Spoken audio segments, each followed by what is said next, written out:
sisters Sharon and Joy used to own a string of successful residential homes in London. But 2 years ago, they sold up and bought themselves an idyllic hotel in the Suffolk countryside, thinking it would give them a more glamorous lifestyle. But with no previous experience of the hotel trade, their dream is rapidly turning into a nightmare. Losses have reached £60,000 and are spiralling out of control. Now, Sharon and Joy have taken to calling their heavenly hotel the Money Pit.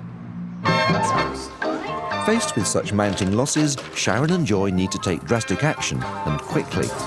If they don't, they risk losing the hotel and their livelihood. Obviously, we've invested a lot of money, and it would be heartbreaking to walk away from it, and it have not worked. I guess we feel like we're drowning.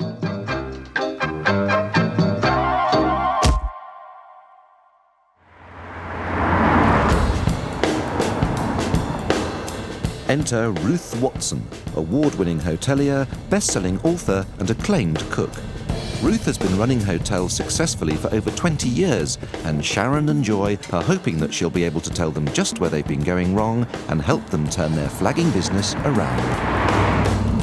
The hotel trade is a cutthroat business and not something you can learn overnight. You have to be resilient, meticulous, and always looking for ways to drive the business forward. Most importantly, you have to go out and drag the customers in. They won't just come to you. Any aspiring hotelier should know that it's very difficult to run a business successfully and make a profit. But will the sisters be able to cope with Ruth's no-nonsense manner? What am I seeing? Police warning. That's my welcome to your hotel. And will she be able to lift their falling spirits?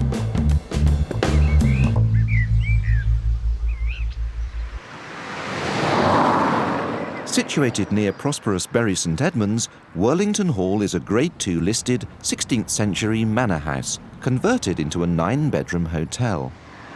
It's just one of several hotels in the area. All its neighbours are doing well, and at first glance, so should Worlington Hall. It's an attractive building with a spacious car park, 5 acres of grounds, and a bar, restaurant and function room. It's got plenty in its favour, but it's just not making money, and it's proving too much for Sharon and Joy. With young families and working husbands, they're overwhelmed by the constant running around and long hours. So what made you think you could be hoteliers? Madness. A moment of madness. I think it was. Yes? Yes. Yeah. I think we came in with rose-coloured spectacles. I think that we thought that it would kind of run itself and we would just walk around and be glamorous. Be mine hostess and be gracious to the customers and things. Yeah, that's what we thought. Hasn't turned out that way? No, not at all. Am I right in thinking that you are losing financially? How were the figures last year? Not great. No. What sort of losses did you make? About 20,000 last year. Yeah. But we put an awful lot into it ourselves. Right. And obviously, we can't sustain losses like that. Well, I think, when you work from, 6:30 in the morning till sometimes it's 1:30 or 2 the following morning. Yeah. And then get up the next day to do breakfast. Yes. It's not funny. You want a reward for that. And Yes. it's nice having people saying, thank you very much, that was lovely, but it's even nicer if the bank balance is kind of going up rather than down. That's right. Yeah, that's what we want. Okay. Yeah. We need to do some work here. Yes. To try and find out where Sharon and Joy are going wrong, Ruth begins a thorough investigation of the hotel. Well, it's a very attractive building, red brick, 17th century maybe. There's lots of very pretty planting outside as well. It's an attractive entrance. Well, we've got quite a nice bit of garden here. It's very open, but there's a river at the bottom, and it's certainly an asset for any function, a wedding or anything, that you can come out here in the summer. So, this has got to be a benefit. So everything's fine on the outside, but as Ruth delves a little deeper, the cracks begin to show. The first problem is reception. It's sending out all the wrong messages. This is something I find really offensive. The first thing as you come up this hallway, what am I seeing? Police warning. That's my welcome to your hotel. Mad. I'm going to take it off now, Right, okay? Let's not have underage drinking. You don't have that either, okay? And while we're sitting here, I'm going to attack you about this board here. And it's a total waste of a selling space. I mean, up there, you could have some of your wedding stuff. You could have some of your room rates. Yeah. That is such a soft sell. But reception not only needs to look good, it needs to be efficient as well. And Joy's booking system is a complete mess. So, Joy, how do you take a reservation if it comes in? Okay, well, this is the reservations book. Yep. We take the name, telephone number. Do you write a confirmation letter to them? No, Not at all. Do you have a cancellation policy? no, Somebody books for 5 rooms, they don't show up. What do you do? nothing. Lose the money. Yeah. I want you and Sharon today, before I leave, to say this is our cancellation policy. OK. Now, one of the things that fills me with horror is I suspect this is a wedding inquiry, isn't it? Yes, it is, yeah. And it's on a scrappy little bit of paper tucked away with a few other messages. Do you not have a file folder? Do you not have a proper form for wedding inquiries, function inquiries? No, we don't really. We have a message book. OK, but Things are written down it's with. important. No, I know, but It's I your normally pick them up and put them in my business. little pile Yeah, down but there. what little pile? OK, where's this little pile? That's horrible. That's not a little pile. That's a shed full of rubbish. Come on. I mean, it's not really my desk. I think that's the thing. What do you mean it's not your desk? Well, I'm not the main person who sat here, largely. I've only just kind of started sitting out here. One of the things I'm picking up so strongly is that you're just visitors here, that it isn't yours, and I want you to make it yours. You are the people who own it. You own the bricks and the mortar, you own the mortgage, you own the problems, the joy when it comes along. It's yours, and I want you to feel that it's yours and to take possession of it. The next thing that Ruth wants to look at is the food. This is an important area that can make or break a hotel's reputation. This is the most dreadful presentation. It's all blurred and over-typed. Come on, girls, it's not difficult to just print off a few more menus. This is huge choice. And all around the building, there's different menus. There's blackboard menus, there's special menus, there's other special menus on things. I don't know about you, but I always feel that if it's too much on a menu, I know it's not really home-cooked.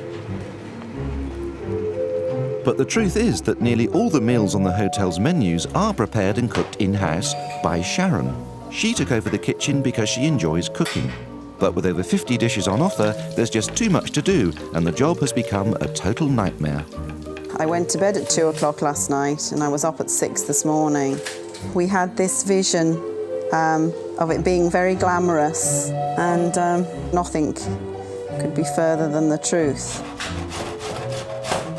So the second problem that needs dealing with is the over-ambitious menu. The sitters' workload is in danger of breaking their spirits. Not only that, it's just not paying off. Business is enough to pay the bills, just. Are you taking salaries? No. I would expect you to be able to draw a salary. I mean, maybe not make a profit above that, but I would expect you to have some reward for your time. I mean, who does actually look after the business side, the financial side, so you actually know how the business is performing? Well, we don't. That's the whole point. You know. We do. We do as much as we can. Yeah, and then but we've not it goes to really- the accountant at the end of the year. Yeah. If you don't know what occupancy is, and you don't know what your margin is, and you don't know, what your turnover is and what your profitability is, then that's got to be worrying. But Sharon and Joy aren't the only interested parties in this business. There's a third investor who's getting increasingly worried. Sharon and Joy's mother has put a substantial chunk of her life savings into the hotel. You've obviously made some money over the years and had a good It's time. in this hotel. When I retired, I didn't take my pension, and unfortunately my pension dropped by half because it was at the time when the stock market went. Sure. So I've got no pension. So I'm here working for nothing, protecting my investment. I just feel as though we could turn it around. The family's lack of income is alarming, but there could be a way to increase their revenue substantially. The function room is the third area that Ruth wants to address. It's a space that has the potential to turn their fortunes around, but it's sadly underused. Ruth, this is the garden room, which we use for functions. Right. Does it normally look like this? When we're not using it. Yeah. OK. Well, my immediate impression is that it's a fabulous space, marvellous view outside of the gardens down to the river. I think this is a real asset that, at the moment, is underutilised. The The sisters shouldn't underestimate the value of a good function room. With the average wedding reception costing around £5,000, just one a week could generate an annual income of more than £250,000. But not the way it looks at the moment. If it's all stacked up with bloody furniture in corners and looking shabby, that's what you're saying, is that we don't care about it, we do shabby stuff. It's not seductive. Ruth's investigation has shown up some very obvious areas that need improvement. Firstly, that chaotic reception needs to be run more efficiently and have an effective cancellation policy. Secondly, Sharon needs to cut down on the menu to reduce her grueling workload in the kitchen. And thirdly, the function room is underutilized. It should be a great asset as a wedding and conference venue. If they can take on these challenges, Sharon and Joy might start making money, as well as cutting down on their exhausting working hours. First on the list is reception, an easily resolved issue that Joy has got straight onto. Cancellation policy. Yes. You got that? Very good. And that's going on, everyone's being told that, or going on their emails or letters or whatever? Yes. Yeah. As of yesterday, we are informing people over the phone, or those I'm responding to email or letters, it will be on the bottom of Super duper. I'm really pleased to see the board has also been cleaned up behind you, which is really good. So we've just got a few pictures of cats now, and a nice letter from a happy guest. Yes. Fabulous progress, well done. The next job on Ruth's list is the menu. If Sharon can reduce what's on offer, she'll be able to cut down on waste and save time. You serve something like 50 different dishes. Right. That's a heck of a lot for one woman and a boy in a kitchen. Don't you think? Probably. If you can tell me on your snacks, for example, I mean, which are the favourite, the best sellers? The seafood platter. Yeah. It's very popular. So if we put ticks by the things that, the Thai fish cakes are very popular. Yeah. Soup's very popular. Soup, okay. How often do you sell a veggie burger? Very rarely. Right, once in a blue moon. Baguettes, how do they go? Very well. Very, Okay. very well. Better than sandwiches? Yes. Okay. Let's ditch the sandwiches. Let's just have baguettes. You can make more money on them for a start because people perceive them as being a bigger thing. You know, they've actually got more bread and probably very little more filling. Well, what I'm thinking is that out of probably sort of 20-something dishes here, maybe even more, we should get that down to sort of 10 or 12. Yeah. Just cherry-picking all the good things. And if you know that mozzarella sticks only sell one every fortnight, I mean, there's not really much point in having it there. No. And then on the a la carte, I think you should go through and find, you know, you need 2 fish because you're not big on fish, so maybe even 1 fish. 3 or 4 meat, you know, 1 vegetarian. Don't go mad. 1's enough. I'm quite excited now. With plans for a reduced menu in place, the next area Ruth wants to tackle is the function room. With the large gardens out the back, this room is an ideal wedding venue, but the wedding business is a fiercely competitive one, so it's essential for Sharon and Joy to be selling the place properly. Would you like to sit in the lounge? And a visit from a bride and groom only highlights even more how inefficient and desperate the situation has become. I'll be with you in a moment. Thank you. Joy's trying to find the wedding pack. Sharon's had to come out of the kitchen to ask if they'd like a cup of tea or coffee. And there isn't anything immediately to hand to give the couple. Many couples consider their wedding day to be the most important day of their life.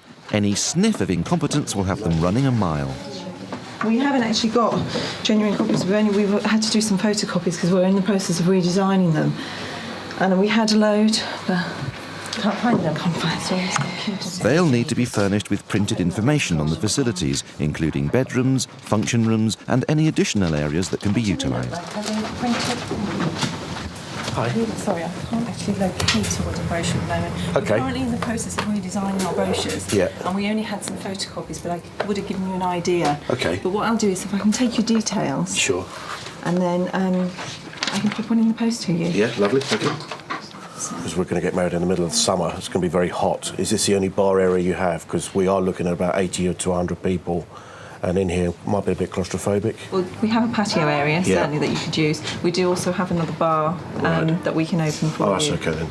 if required. Yeah, okay. But the most important piece of information any prospective bride and groom will be looking for is how much it's all likely to cost. Okay, thanks very much, Okay, Jo. thank you. All right, All right, nice to speak meet you. soon. We're leaving here today we don't know, no information at all on prices, so... As suspected, things haven't gone well. Joy promises to put a brochure in the post, but it's too little, too late. And in the cutthroat wedding business, this simply isn't good enough. The key thing, we've got a lot of planning to do, and we need to know our budget. Right. We know what we can achieve, Yeah. but we're leaving here and we can't put the two together. That's, Right. Facts and figures is what we wanted at the end Sure. of the day. And you didn't get them. This was a real lost opportunity. The couple are unlikely to return, so Sharon and Joy have just missed out on some desperately needed income. Ruth confronts them about their very poor performance. You couldn't show them the room, not your fault, because there were people in there and you know, they didn't book. You didn't show them a photograph of the room. He complained about the possibility of the bar being too small and snug. Yeah. You had another bar. I did say that. I didn't show him, no. Show them it. No, I didn't show them it. And worse, he hasn't walked away with the positive thing. He hasn't walked away with menus, with photographs, with a budgetary idea of how much it's going to cost him. Nothing at all, right? It's a Major cock-up, and I know you wish it hadn't happened today while we're here. Why didn't you give them even one of these? Well, because I was really flustered and doesn't justify it, but I was all hot and sweaty, and no, I didn't. I've just noticed something. I'm glad you didn't give them this brochure. Can you see this? This is a rating, and it no longer exists. This is against the Trades Description Act because you do not have that rating. No. This has got to go because what do you have? Diamonds. How many diamonds? 4 diamonds. 4 diamonds. Yeah. Right. That's what your pamphlets and leaflets and all your promotional literature should have on them, not this. You know, we've just come in here and we've just sort of go through the motions, and it's just the way we've done it. And clearly there is a better way. But I do want to feel a really, really positive response that this thing about marketing yourselves, you being in the building, meeting your customers, whether they're coming as function people or just to have a prawn cocktail, whatever, introducing themselves, making it irresistible for them to come back. You know, they've got to come back because you're offering so much. Don't wait for them to ask you to show you the rooms, to show you the what have you. You're there, like, let's give you a guided tour. Would you like a glass of champagne while we walk around the building? All those little touches, they're tiny, but they make a huge difference. Yeah? I feel like Ruth gave me a real beating. I think some of her points were valid and some perhaps not so. It's very judgmental, isn't it, to see somebody do something once and then make a judgment over how they behave all the time. I was prepared today to be expecting some criticism from Ruth. And Sharon had said at the beginning of the day that she really wasn't prepared for it. I didn't go to bed till 1 o'clock, and I'm just tired, and I just wasn't up for it today. The next morning, Ruth's hoping for a more positive attitude. If Sharon and Joy are going to sell their hotel as an attractive wedding venue, they simply must have some up-to-date, informative brochures and wedding packs. So Ruth gathers the family together to nail down just what should go in them. So what kind of things do you want to say about the hotel? We wrote a few things down, Yeah, but okay. Tell us I don't about know them. how important they are. Well, the first thing we were thinking was about the building, its age, and its Yeah. historic status. Yeah. And that, we've got a large garden. I would say garden is a really big, especially for the summer weddings, wouldn't you? Yeah. What else have you got on your list? The way we welcome people, we're here to welcome people and hopefully provide, part of the atmosphere with being warm and friendly and, because it just doesn't create itself, does it? What sort of food would you like to say that you're doing? Well, I would say it was very basic, but good quality ingredients. Style of food? You're the cook. Yeah, my style. Okay, Sharon's style, and what does that mean? What does it mean? I don't know. Irene, what do you think? Tasty.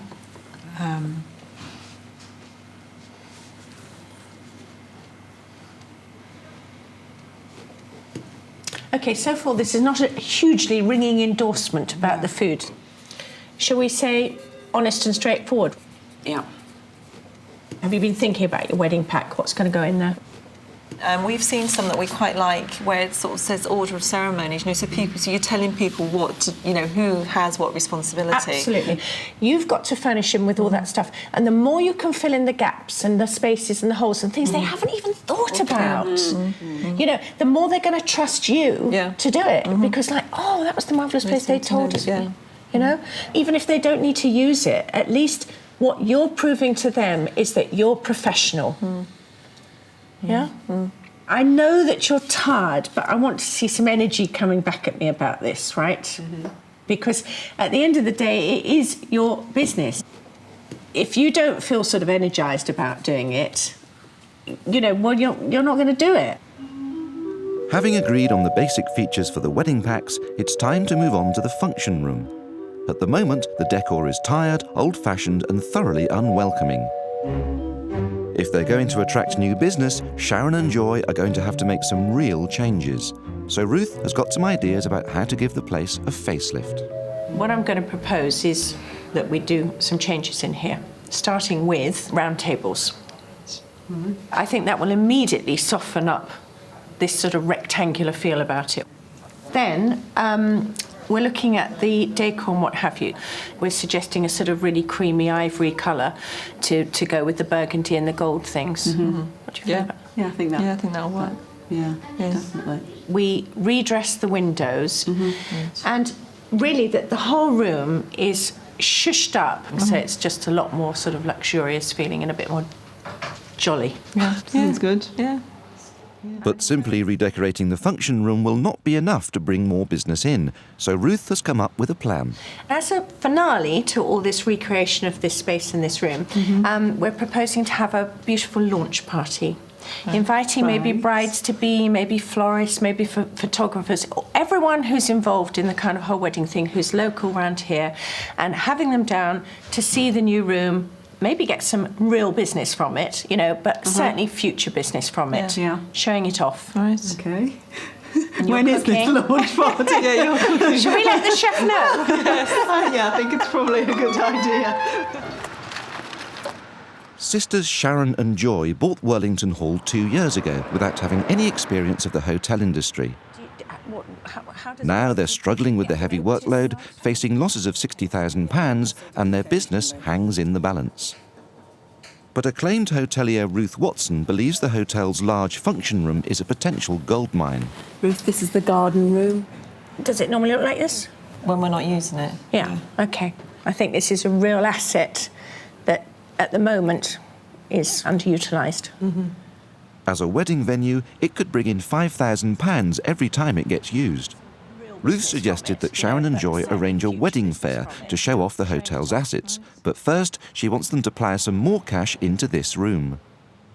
Although the hotel is losing money, Ruth knows that investing now will reap long-term financial rewards. The room is going to have a complete revamp. Ruth wants the girls to change the wall colour, get rid of the old tables, and redress the windows with new drapes.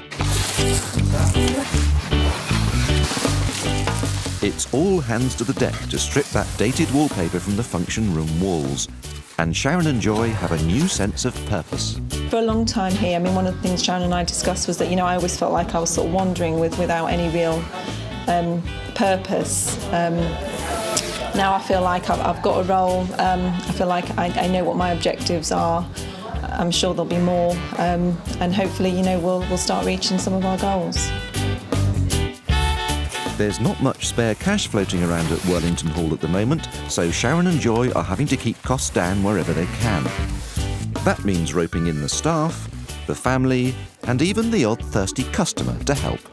Tim is a regular customer here, and he's stripping wallpaper in return for beer. Sure we'll get there in the end. A few more beers, we'll be all right. I don't have any feelings about losing this wallpaper, other than those of joy at seeing the end of it. I'm quite happy to spend the rest of my afternoon peeling away at this. in a bid for a brighter room. Actually, it'll be really nice for it to be our room because, again, it was something that we inherited. And this way it will be like it's finally going to be our garden room and not somebody else's. With the wallpaper a thing of the past, Here you go, guys. the function room starts to get a total facelift. The walls will be painted in 2 colours, cream to make the room feel lighter and gold to create an atmosphere of elegance and luxury.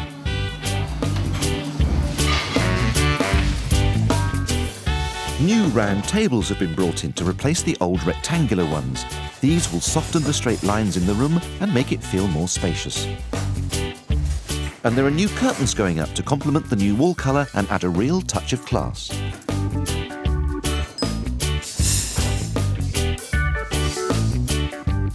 At the end of a week's hard work, real progress has been made.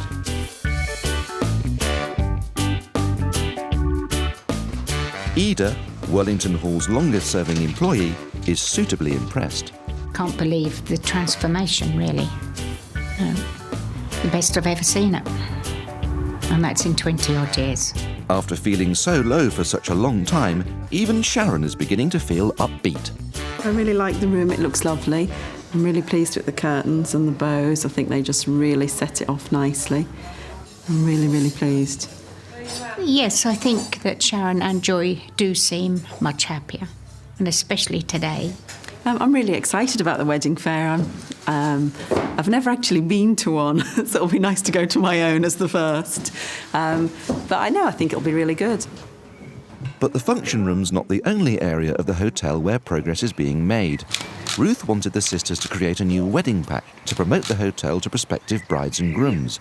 And outside, Joy is taking control of a glamorous photo shoot to get the shots for the new brochure.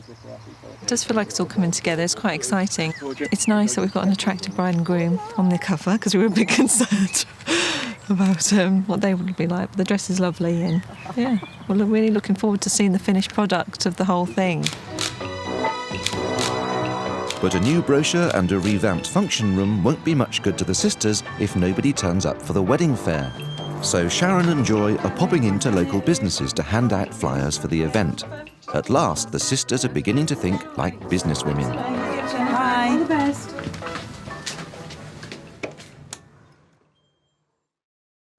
Three weeks of hard work is finally over, and what was once a weary, uninspiring and featureless storage space has been transformed into a beautiful, impressive reception room worthy of any bride and groom's special day. And it's finished just in time for Ruth's return. Wow, look at this. That's a difference, isn't it? Gosh, I think it looks fantastic. Are you pleased? Yes, thrilled. It's absolutely beautiful, isn't it? Isn't it lovely? What a difference. Love the curtains, much, much better than they were. It looks so much bigger as well, doesn't it? And the tables give it just such an air of spaciousness, really, I think. And elegance as well. I mean, and it's all set up, which leads me to the point that it's got to always look lovely. I personally would leave one table set up exactly, in a beautiful way, and then maybe the others just with a cloth on them. The whole thing just looks like a room you might want to be married in now, I think. So now we've got this wedding fair that we've all got to get ready for, Yes. And Sharon, you're off on the canopy track. That's right. Yes. And Joy, you're going to get dolled up for the front of house roll. I am indeed. And a big smile on the face, yes. That's fantastic. And there's going to be a runway down here for the models. From that end. Yeah, brilliant. And then the stall holders are coming in. Right, lots of work to do. Let's get cracking. Okay. The fair will begin with informal snacks and champagne, and will be an opportunity for couples to have a look around the facilities, as well as checking out other wedding services that will be exhibiting at the event. The day will end with a fashion show of bridal wear. Sharon and Ruth will have to grasp every chance to sell the merits of their hotel to these potential customers. The reinvigorated Sharon is in her kitchen, and the pressure is on. She's preparing a selection of canapés that will not only feed the guests, but will also promote and present her food to the potential customers. It's crucial she creates a good impression. And we'll do strawberries and raspberries. So what's she going to put in there? Just sweet things. Right, so what about the savoury ones? The savouries are nearly done. We are doing the mini Yorkshire puddings with roast beef. Yeah.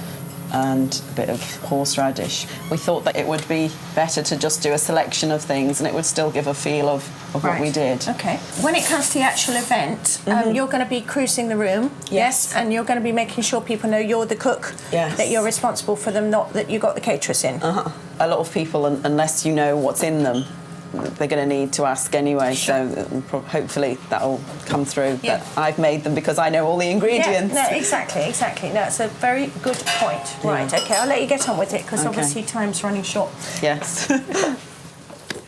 Meanwhile, Joy has finally got her hands on those long-awaited brochures. Ah, Joy, you've got the brochures. Yes. Fantastic. Now, this is the wedding cover? Yeah. Oh, that's super, It's good, isn't it? It says weddings, large and loud. Yes. You're pleased? Yes, we're thrilled with them. They're really, really good. I mean, if you think of what we had and what this says. Yes. So and what this says about us, it's just amazing, really. Because it really does show the hotel at its best. Yeah. And how does it make you feel about the sort of sales aspect? Is it going to give you confidence? Oh, definitely, yeah. Well, it feels like I've got something now to give, you know, as... It's concrete. You know, hey, look at this. Look how good we are. Look what we can do. Yeah. So, yeah. And what about the hotel brochure? Yeah. That looks good, isn't it? Yeah. Are you pleased with it? Yeah. Yes, we are. Yeah. I think it's a much, but yeah, right. It's got the right rating. That helps. I mean, what I think is really great about this is, for the first time, I feel like this is your hotel. Yeah.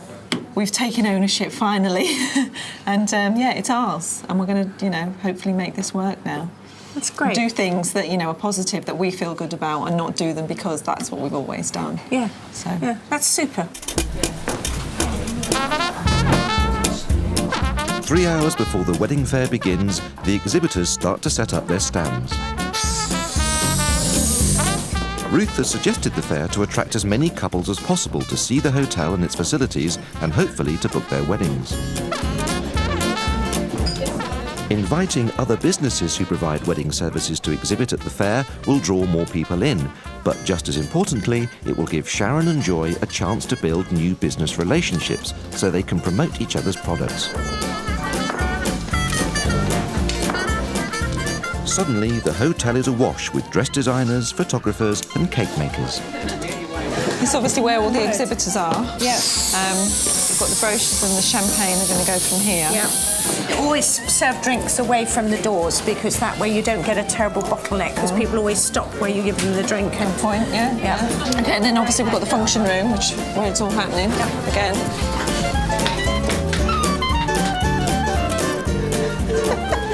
It looks like chaos, but I'm sure it's going to be fine in an hour's time or so. I'm sure it'll all come together, won't it?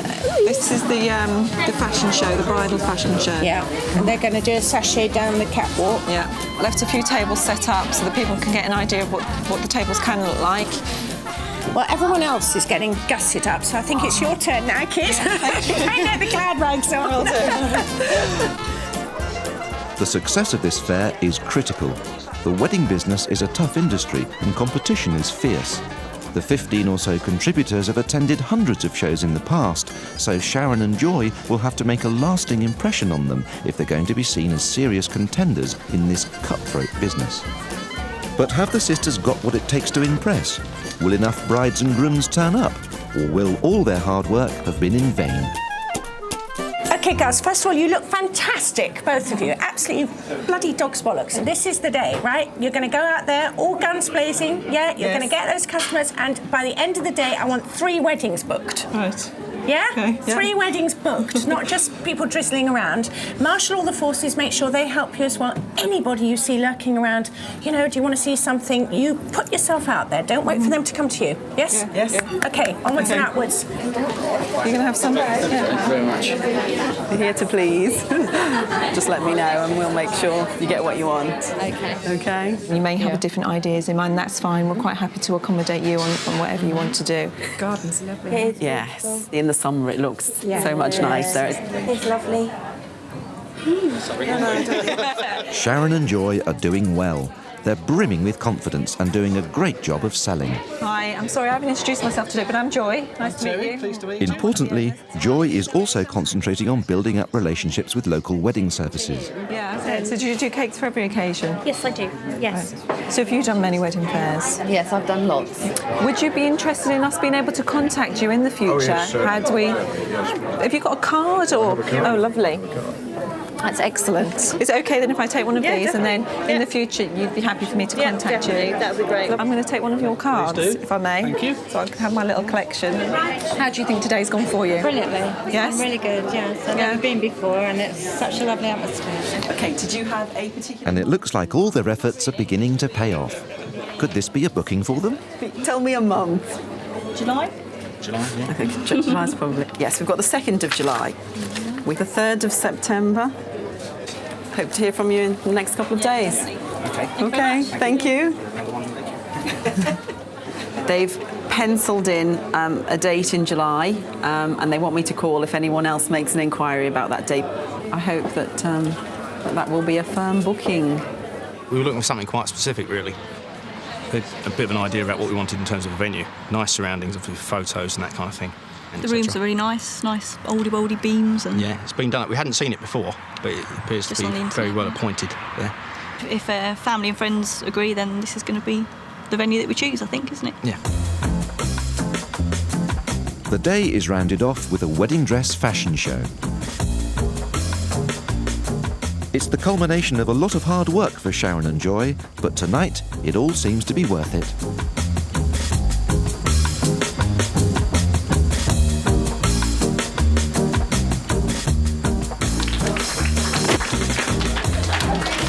Ladies and gentlemen, thank you all for coming to our wedding fair today. I hope you've all enjoyed yourselves today and we look forward to seeing you as prospective bride and grooms. Thank you. It's our first one and we didn't really know what to expect. I mean, the worst scenario would have been no one to have turned up, or 2 or 3 people, and that would have been a complete disaster. But actually, there was a really good flow throughout the day. Everyone said the canapés were lovely. They all got eaten. There's absolutely nothing left. So I think that's a good sign. And in fact, one couple did say that the food was so lovely, that was what clinched it for them. The more you do it, the better you feel about it, the more confident you feel. So I think as the day went on, we really got more relaxed, more confident, and we hope that we showed people the best that we have to offer. We're well on the way. I think we've got the room now, we've got the brochures, and it's just a case of us going out there and selling it to people. Well, I think that was a really successful day. I mean, the stallholders were thrilled. Everybody seemed to think it was a great success, and they got 2 provisional bookings out of it and plenty more that I think are going to be in the bag. More importantly, we've now left them with something really positive and concrete to work from. They've got new brochures, they've got the wedding pack, they've got a function room that looks so much better than it ever did before. There's something from them to work on, and let's really hope they go for it now. And when I come back, I want to see that there are more and more bookings.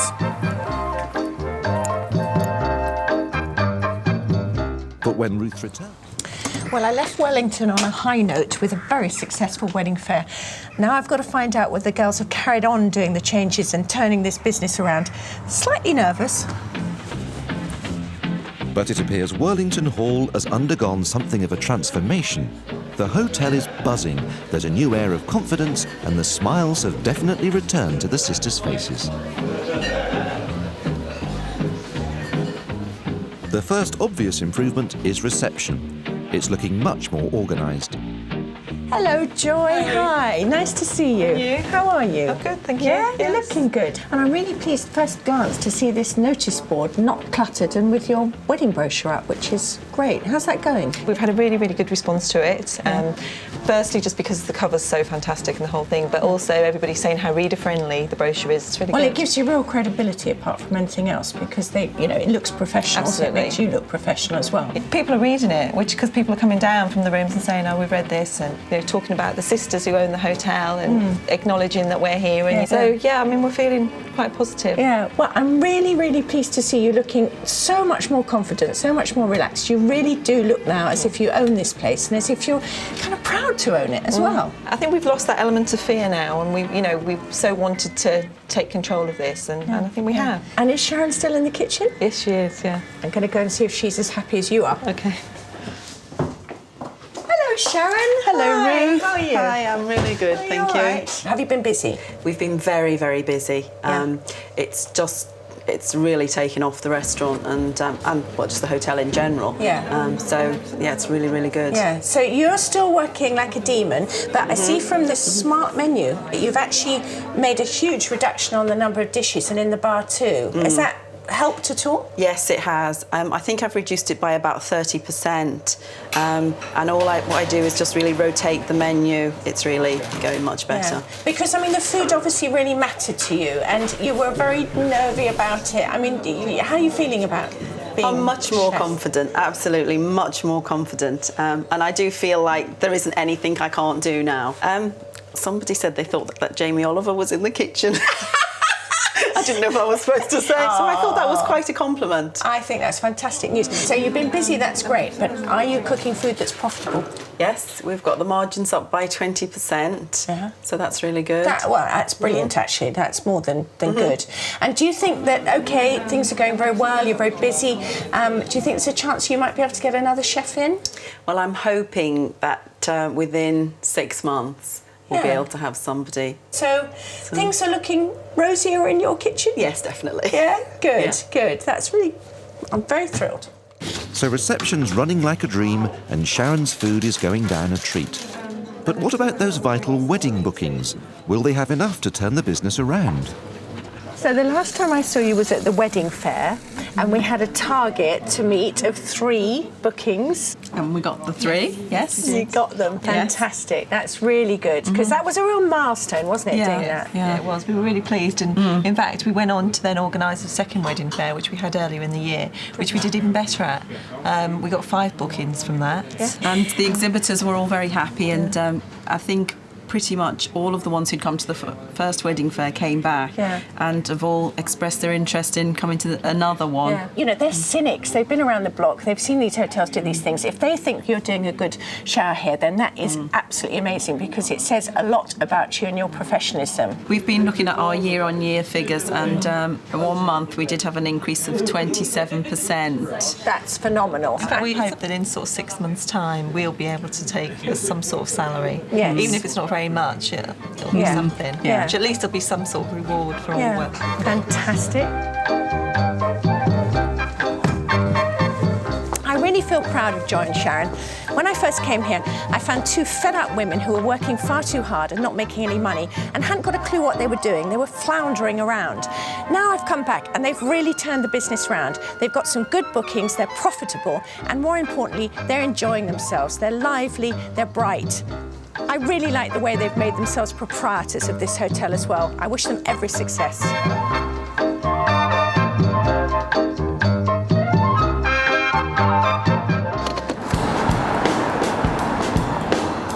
Enter Ruth Watson, award-winning hotelier, best-selling author and acclaimed cook. Ruth has been running hotels successfully for over 20 years and is renowned for her ability to turn a business round, which is just what Kate and John hope she can do with Nando's. Everyone thinks they can run a guest house, but it takes more than a welcoming smile to make a profit. You have to be disciplined, rigorous, and run a really tight ship.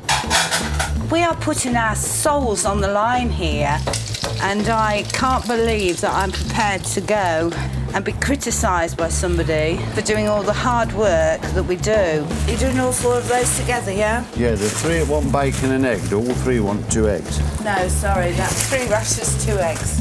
And I'm absolutely, totally terrified. Will Ruth be able to get their house in order? Absolutely fucking filthy. And will they be able to cope with her exacting standards? It's like living with Anne Robinson for a few days.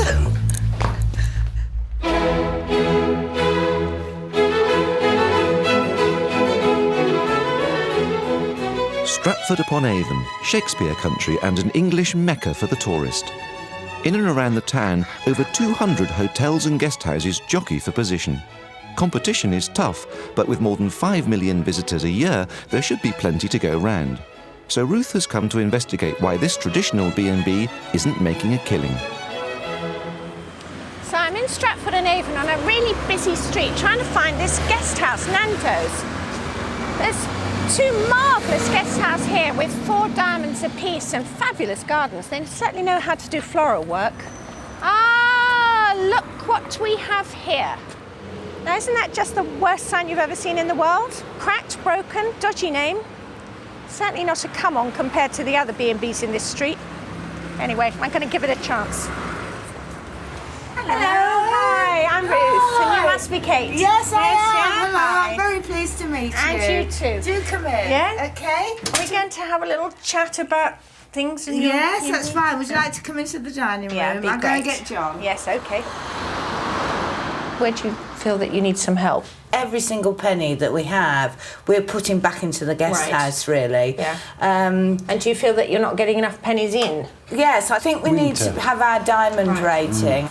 You know, if people see an advertisement with us with no diamonds and next door with 3 or 4, who are they going to go to? It just makes sense, doesn't it? What do you feel that you need to do to get those diamonds? Well, I think the beds all need changing. I think the decor, the furnishings, the accessories. Might be cheaper to buy a new bed and breakfast. Yeah, I think you're probably right. We've got to meet the kind of standards that the guides, whether it's the AA Guide or the English Tourist Board or whatever, the standards they exact, we've got to meet them. Yes. So you feel that furnishing... It's clear to Ruth that the biggest priority is to get Kate and John a diamond rating.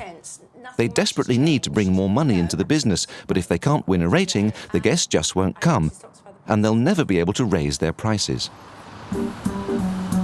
The Diamond Rating Scheme demonstrates what kind of quality guests can expect from a B&B or guest house, and it's based on standards of cleanliness, hospitality and service. Secret inspections are carried out to judge guest houses and check that the standards are maintained. Only the very best receive the top score of 5. Getting those coveted diamonds is all about detail, and one detail that badly needs attention at Nando's is the sign. Not only is it old and ugly, but the name is sending out all the wrong signals. Before she even thinks about inspecting the bed and breakfast and sorting out the rooms, Ruth decides to tackle this problem head on. We're going to go down into town with that ratty old sign, and we're going to park here in the middle of the high street, and we're going to ask passers-by what they think about it. I hope you're joking. I'm not. God. What do you think about the name? Doesn't sound English. Mexican, anything but English. Yeah, okay. It's a B&B in Stratford.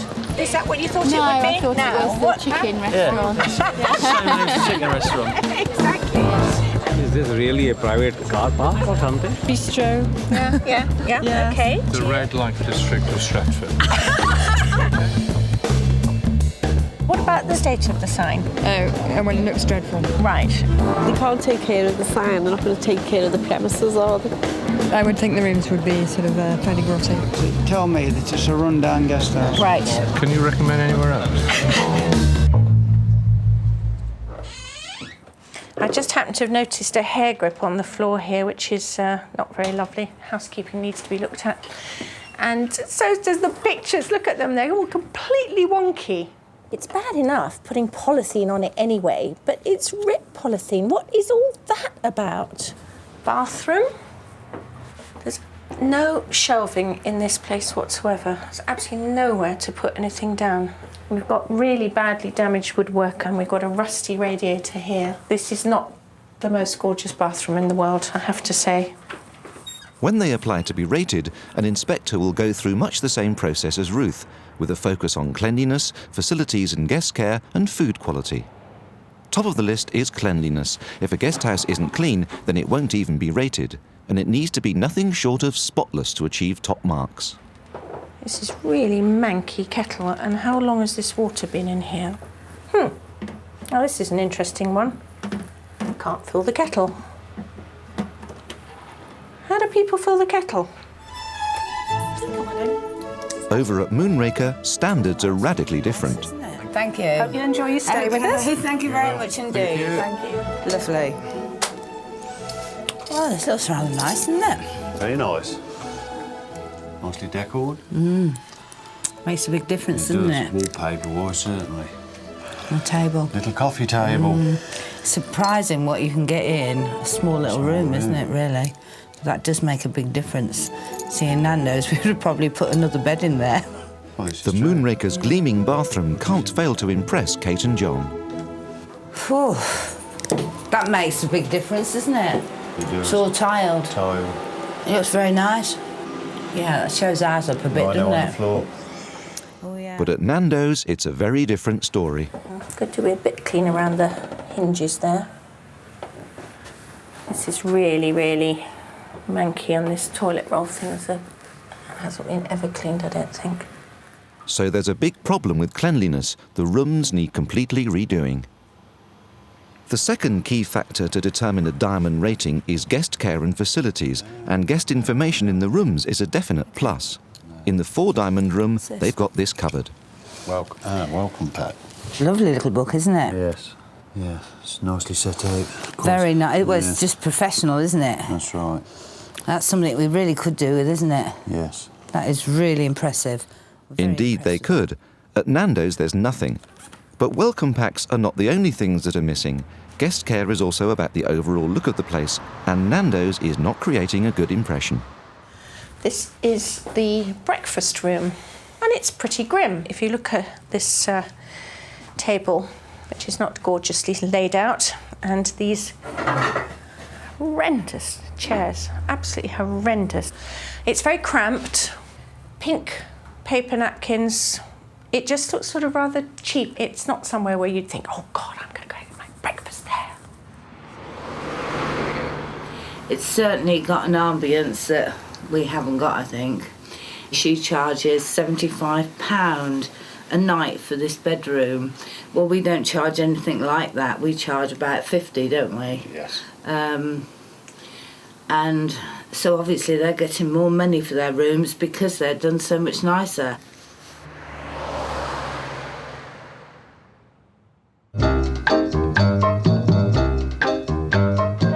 As day breaks, all is not well at Nando's. It's about 6 o'clock in the morning, waking up what feels like every 15 minutes because what started out as being a mattress that felt a little bit soft and unsupportive but not intolerable has turned out to be horrendously unsupportive and completely intolerable. It's not a great mattress, it needs to be replaced. I've had a dreadful night.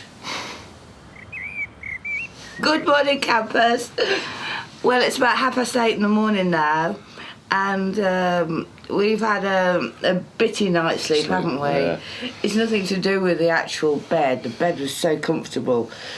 But we got so much stuff whirring around in our heads, and we were chatting until quite late last night, and so we haven't really slept very well. Going down to breakfast in a minute, aren't you? Yeah, so what that's like. I'm sure it'd be absolutely gorgeous. Oh, this looks nice. Thank you. Thank you very much. Lovely. Can I get some tea or coffee? Tea, please. Tea, please. So we do all these, but we don't pop it down in the menu, do we? Certainly not. Food quality is the next big area that will come under close scrutiny by an inspector. So what's the jams there? Marmalade and... oh, honey. Oh, wow, I think I'll have a bit of that. That looks absolutely beautiful. Very well presented. Oh, it's For a higher diamond rating, the use of homemade preserves or local produce is encouraged. So what will Ruth encounter at Nando's?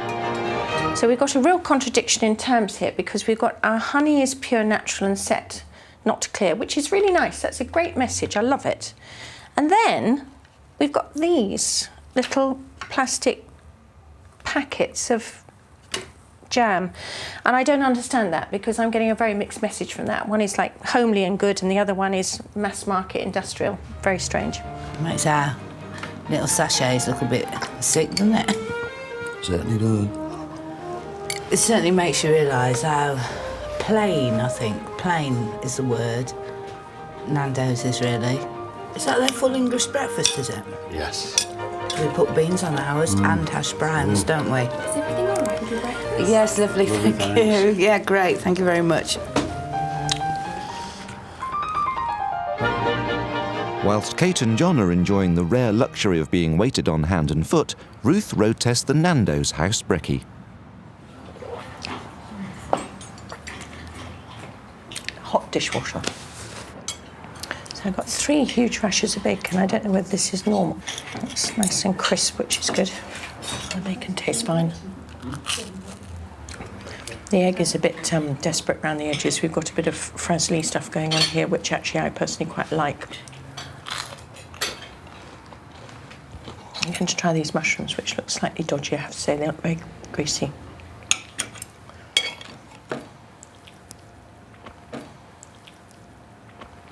They taste better than they look. Anyway, this is perfectly adequate. I don't think it's amazing, but it's fine.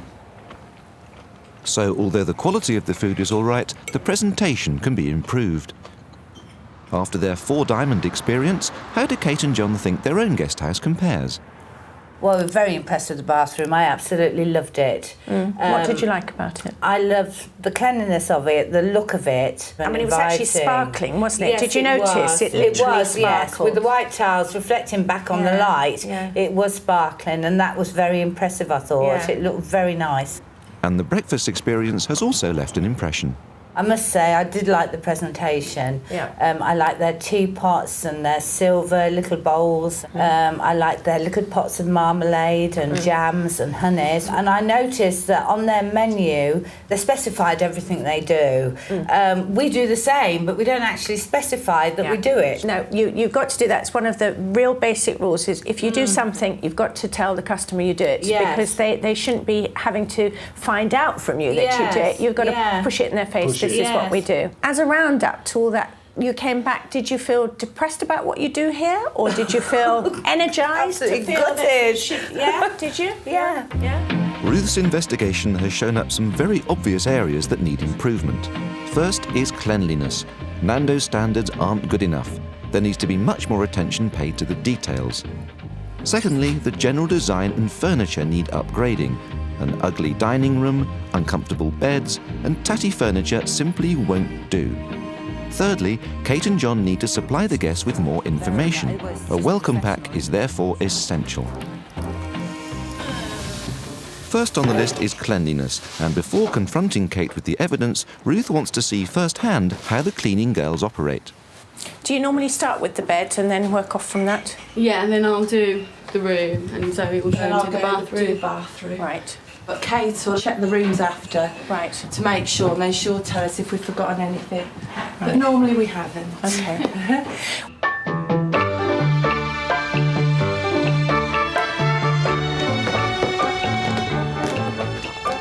I've had a chance to observe the girls cleaning the rooms, and they're doing them incredibly meticulously. In fact, it's so bloody meticulous that I suspect very strongly that Kate's put them up to it, because we've seen them lifting up beds to hoover underneath them, and I have my doubts about whether that's what they do normally. The thing is, however well they're cleaning the rooms today, what we need to see is them cleaning that well every day. And I have strong suspicions that that doesn't normally happen. The performance of the cleaners doesn't match up with the poor standards of cleanliness in the rooms. It's time for a few home truths. So, Kate, this is the room I was staying in. Yes. While you were over at Moonraker. Yes. First of all, I mean, that is awful. It's horrible. Even if it wasn't chipped, it would still look manky. Yeah. Now, I want you to look to your right, and I want you to explain this horrendous chair with the plastic on it. Tell me what this is all about. That's awful. You're quite right, yeah. I know I left it, but I should have taken it off. What makes it more awful is the fact the plastic's torn. Awful, yes, okay. It is. Come on. I do agree. It really is. I do agree, yeah. I'd never really thought about it, to be perfectly honest. It's not until you point it out that you realise it does look I'm here for, tacky, yes. to point things Yes. out, and B, to get you to see it from a customer's eyes. Yes. Things like this door, that just completely Ruins it. sends Yes, the wrong it message does. out.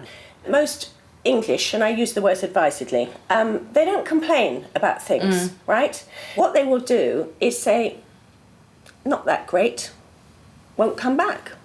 They won't actually talk to you about it. You've got to really work out in your brain if you want true, genuine quality. Yes, right? I do. The sort that an inspector would appreciate. Yes. You've got to get the standard up, you know, to meet that.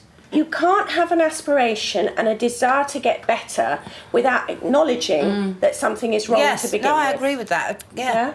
Well, that's why you're here. But it's not just the cleaning that needs to change. Second on Ruth's list is the decor. Ruth has already got some ideas on how to improve the bedrooms, but first she wants to tackle the dining room. She wants to create a light and airy, clutter-free room that will make the breakfast experience one to savour. She wants to change the furniture, lay a new floor, update the soft furnishings and paint the walls a brand new colour. One of the things when we're planning a room is to make sure things physically work, okay? So what I've done here is I've done to scale a plan of this room. So the first thing I did was to go with this table. It's a nice looking table, which is very much 2 people tables. Okay? Yes. That covers your 12, stroke 14 people or whatever. Yeah. This is what I'm proposing. The cereals could go in this during the day as well. The other nice thing about it is it's not too deep, so it's not going to stand out too far in the room, but it's deep enough. So you could put things on there at breakfast time, then tidy them away, and you use that top, during the day for people checking in, checking out, what have you. You've got a work surface. Flooring. What we need to do is to not have it exactly the same as the tables and chairs, because if it all matches, everything sits on the floor. It falls into the floor, and you get this kind of like indeterminate sort of, wood look. So we want to have a bit of a contrast with the colour there. Right. They've got some lookalike slate stuff, which isn't real slate, but it looks like slatey, like very dark charcoal grey, which is another kind of look that wood looks good on. Okay. Yeah. Okay. Now, originally, when I was thinking about this, is that I knew you wanted white walls. What if we actually go to one of more these kinds, still pale, but one of these? Personally, I can't really see how things work together very well. I think you need to trust me on this, that it would look very pretty. Yes. I think I'm going to have to, Ruth, to be perfectly truthful. The last item on Ruth's list is a welcome pack like the one that so impressed Kate and John at the 4 Diamond Guest House. They must get this pack together and into the bedrooms as soon as possible. I've left Kate and John at Nando's, soon to be Forget-Me-Not. I've given them a number of tasks that I want them to fulfil. They're really, really lovely people, and they're doing the best they can, but I have to say I find Kate slightly frustrating because she will agree with everything I say. A, I'm not used to that, and B, I'm slightly suspicious about it because she always says that, yes, she knows about that problem, and I kind of want to say, well, if you know about it, why aren't you doing anything about it? So it's going to be quite fun to see whether they get things sorted or not. This place is not as clean as you think it is. Right. Toilet roll holder, filthy, down by the side of the loo, not clean. If one guest doesn't come back because they've spotted a little bit of, sort of grime behind a soap dish, then I would be mortified. Yeah. If Kate and John can get themselves a diamond rating, it should bring more money in and make the business profitable. Ruth has set them a number of tasks to complete that will raise their standards, and with only 3 weeks to go before they're officially inspected, she drops in unannounced to check on progress. But it appears that nothing has changed. Hello. Hi, John. How are you doing? Not so bad, how are you? I'm fine, but I want to ask you a few leading questions. When I left you last time, there were some tasks. Ruth's list of changes including improving cleanliness, giving the breakfast room a complete makeover, upgrading the bedrooms and creating a guest welcome pack. But nothing has been done. They haven't even taken on the simplest of Ruth's jobs. The guest welcome pack hasn't even been started. That ain't been done. No, we haven't done that yet. No? Why not? No. It's getting them, isn't it? Why not? You don't get them from somewhere, you make them up.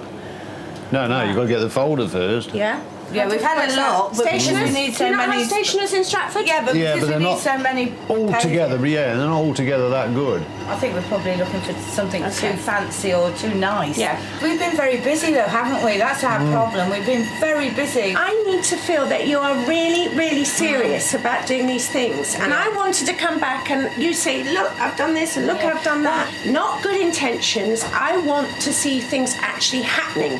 A lot of talk and not so much do, right? I am bullying you because that's the only way to progress. All right, well, I will catch up with you a bit later. Okay. Okay. I've just heard from Kate and John about how many of the tasks they've done, and frankly, it's none of them. And I'm slightly disappointed, to say the least, and I felt I was getting a bit of excuses about various reasons why not, and some of them probably justified, but not all of them. And I said it to them, and I say it here, that, you know, they've actually got to do something. It's not just going to happen by magic. Ruth is a really nice lady, but she terrifies me. I never know what she's going to say next. And most of what she's saying, of course, is true. She can be very fierce, and I'm not used to that, and quite aggressive, and I find that quite difficult. But she's just doing the job that she's got to do. And I just sort of stand in the background, Karen. Frustrated with Kate and John's excuses, Ruth drags Kate off to the shops to get the ball rolling on the very simple issue of that welcome pack. Now, there's two ways of looking at this. Yes. One, it's like the pockets to hold things like maps and things that other people Yes. give you. Yes. But I'm thinking more in terms of you doing some typewritten pages about where's the local doctor, That's how right, you yes. get round the Yes. corner to the theatre, Yes. you know, whether you're open for breakfast from this time to Yes. the other, what your phone number is, you know, those kind of bits Yes. and pieces. So Yes. should we have a little dig through and Yes, see what yes. we can come up with? Ah, this is it. This is it. Clamp binders. Put the pages in there, your A4 pages, Oh, and then you yes. just clamp it down. The nice thing about it is that you can then have your front page. You can have a decorative page. You could have photograph. You could have the forget me Yes, not, yes, you know, with your yes, information. yes. So although it looks clear here and a bit kind Yes. of boring and basic, it doesn't have to look like that in the rooms. No. And then it's not nice enough for people to want to steal, and they will. Yes, I think that's what John was worried about. Yeah.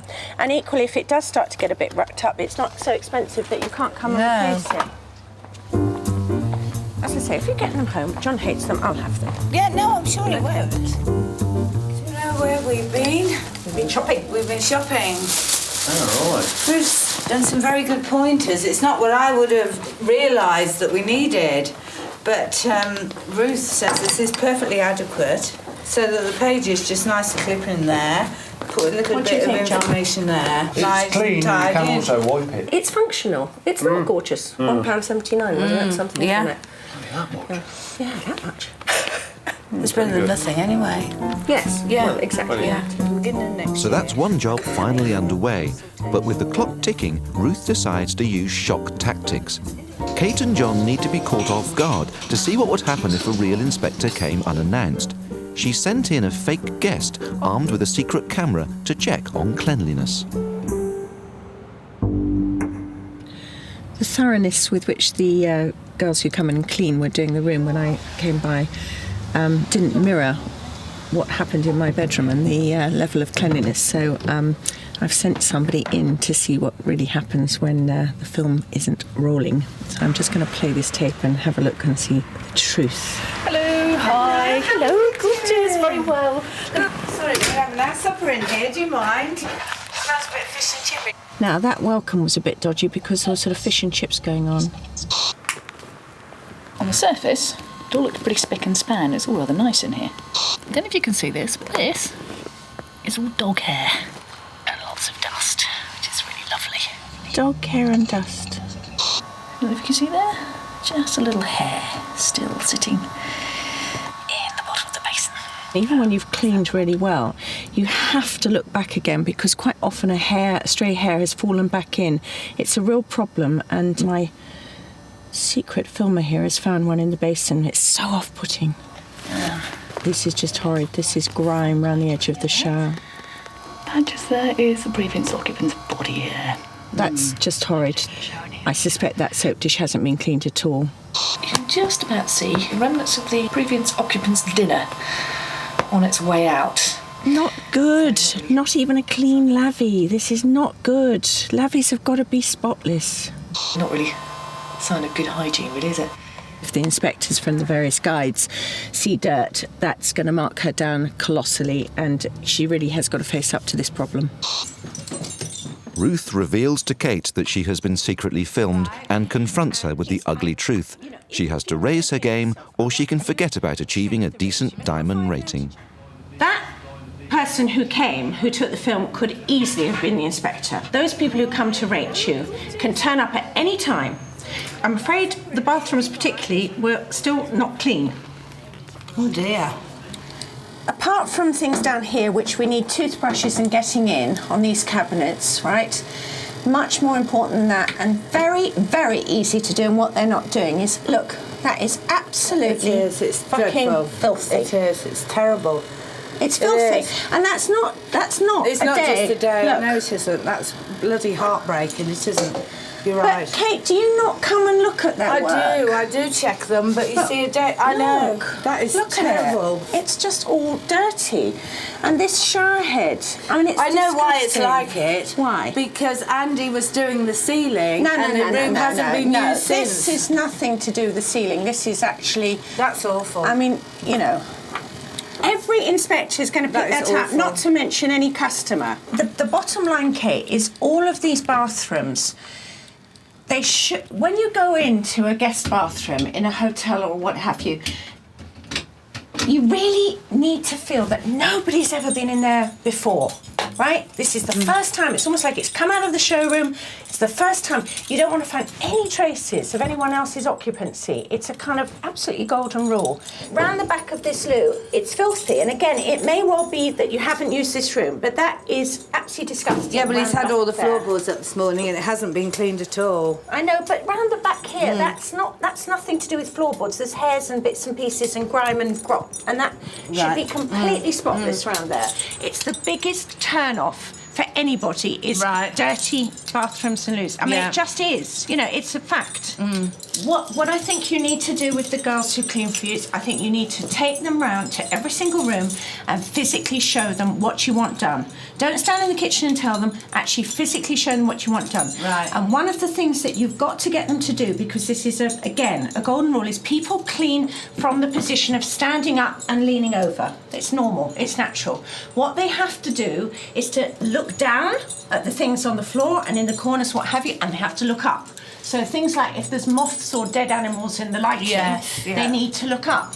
Now, the other thing is always looking at how the person uses the room. So if there was a bath, you'd lie in the bath and look at it. If you're sitting on the loo, get them to sit on the loo and see where the eye line is, because that's what the customer's doing.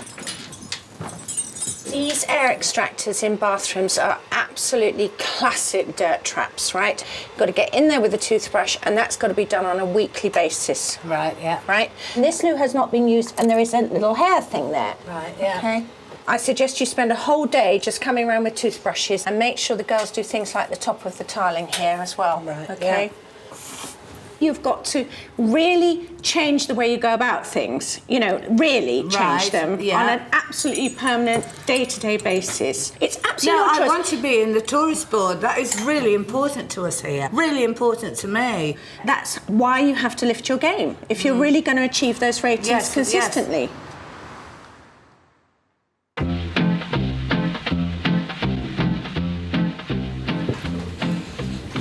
The secret filming seems to have done the trick. Shocked by Ruth's revelations, Kate and John finally get their act together. Realising that they only have a few weeks left to get the B&B ready for inspection, they start to do some real work. It's a good job Zoe's there, because I've lost the plot already this morning. I don't know what's going where or who's doing what. Failure to make the grade could ultimately mean the failure of the business, so the guest house is being turned upside down. There, look at this. First on the list is that tatty breakfast room. Kate and John have a new colour scheme to think about. Well, I can't see a difference in the two, you know. Bearing in mind, That one's more- I am colourblind. So. Oh wow, that makes a big difference, doesn't it? That one is more violety, Right. and this one is more sludge coloured. You know, that sort of... Sludge? No, you know what I mean. No, I like it. I like the shade. You see, you're not a shade person, are you? You ain't? No, John, no. Off-white. Or white. Yeah. Yeah. That's my taste, though, isn't it? Magnolia. No. Yes. No, I wouldn't say magnolia. I I'm like not a that. magnolia person. I would really say like I'm that. more, you know, I don't know. Boring colours. We've got to make a combined choice here. You know, we each have an equal say in this. So what do you want? That one. Right, that's it then. The room is having a complete revamp. The old furniture is on the way out and a new floor is on the way in. Oh my God. I don't want it particularly light. I don't like light. And I don't want it particularly dark. I don't like dark. What about something like that? Kate and John are investing a lot of money to bring their guest house up to the grade. But if they can win the diamond rating they crave, they'll be able to increase their room rate substantially. I've just relayed the floor in the warehouse. You can't tell unless you get loads together, can you? You haven't got time for rest. It's decisions.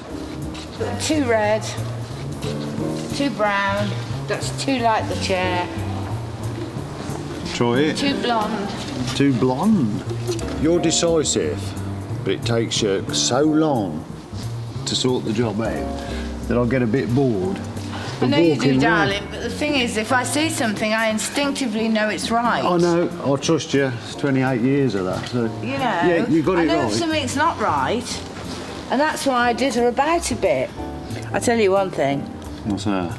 Ruth is without doubt right. That chair looks beautiful on that floor. Final decision, do you think? Yes? Yes. We're going to go for it. Trust Ruth. Yes. Deal done then. Come on, we'll go. See you with a kiss. God, women.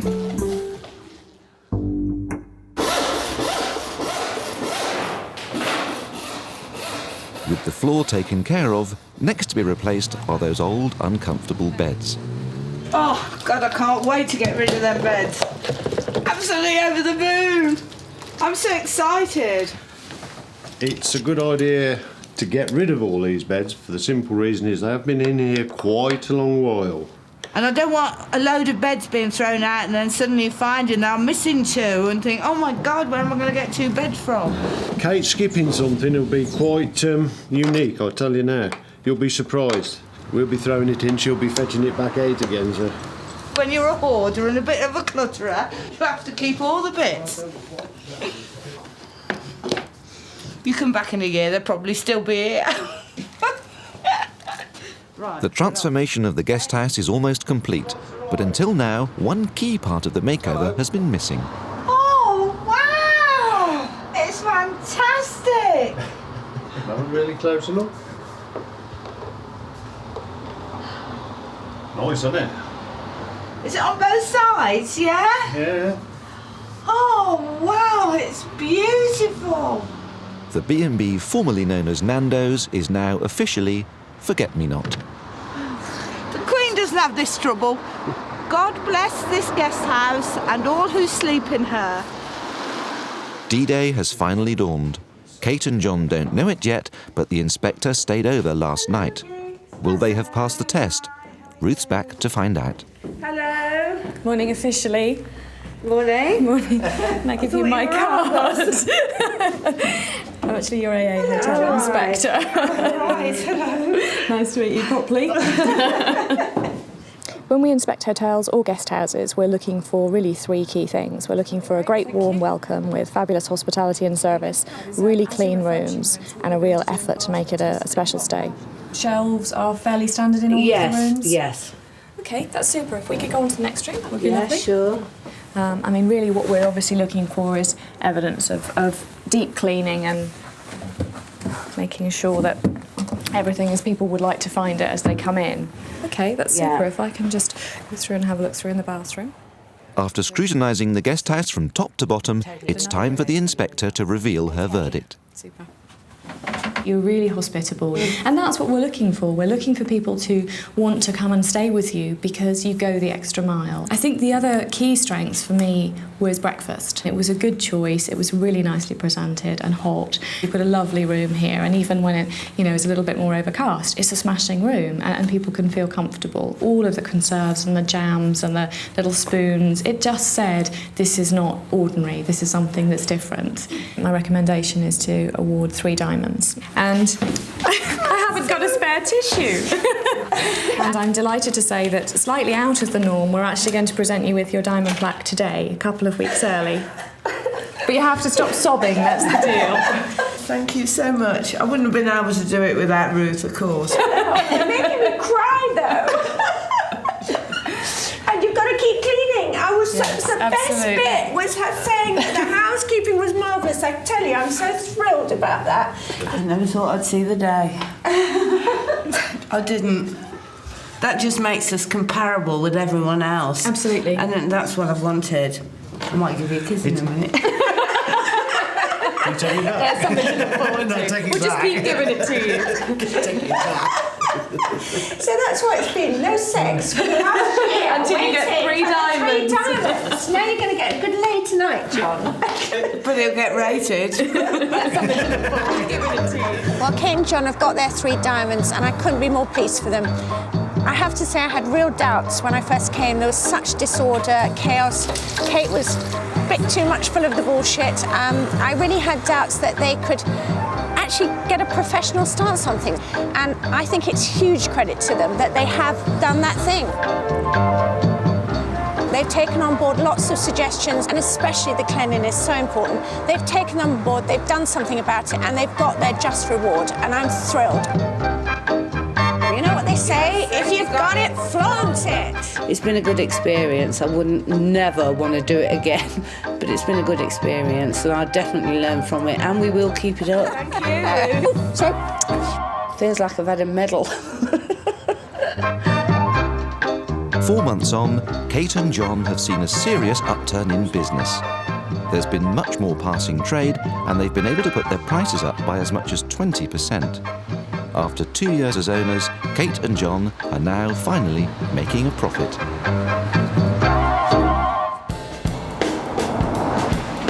Enter Ruth Watson, award-winning hotelier, best-selling food writer and acclaimed cook. Ruth has been running hotels successfully for over 20 years and is renowned for her ability to turn a business round. Which is just what Keith and Val hope she can do with the Hanmer Arms. Running a hotel is a complex, difficult job. You have to be a combination of personnel manager, accountant, housekeeper, host, advertising exec. Worse, you have to do it 24 hours a day, 7 days a week. Can you put 12 on the top? Yes, I will put it on there. Yes. You have to treat the customers like children, or if you're running a farm, you treat them like the farm animals that have to be looked after at the end of the day. It's that way. It's Ruth's mission to get this dysfunctional hotel out of hot water. But will the owners be able to take on board Ruth's tough love approach? It happens here all the time. Because you don't manage the bloody inquiries properly. I don't know. And will she be able to cope with their infuriating attitude? It's just insane. I don't know. I don't even know how to get through the day. I really don't. It's just, speechless.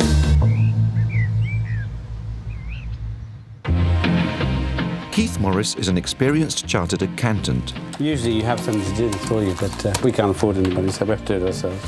And his wife Val used to work with animals. You want to come and talk to me?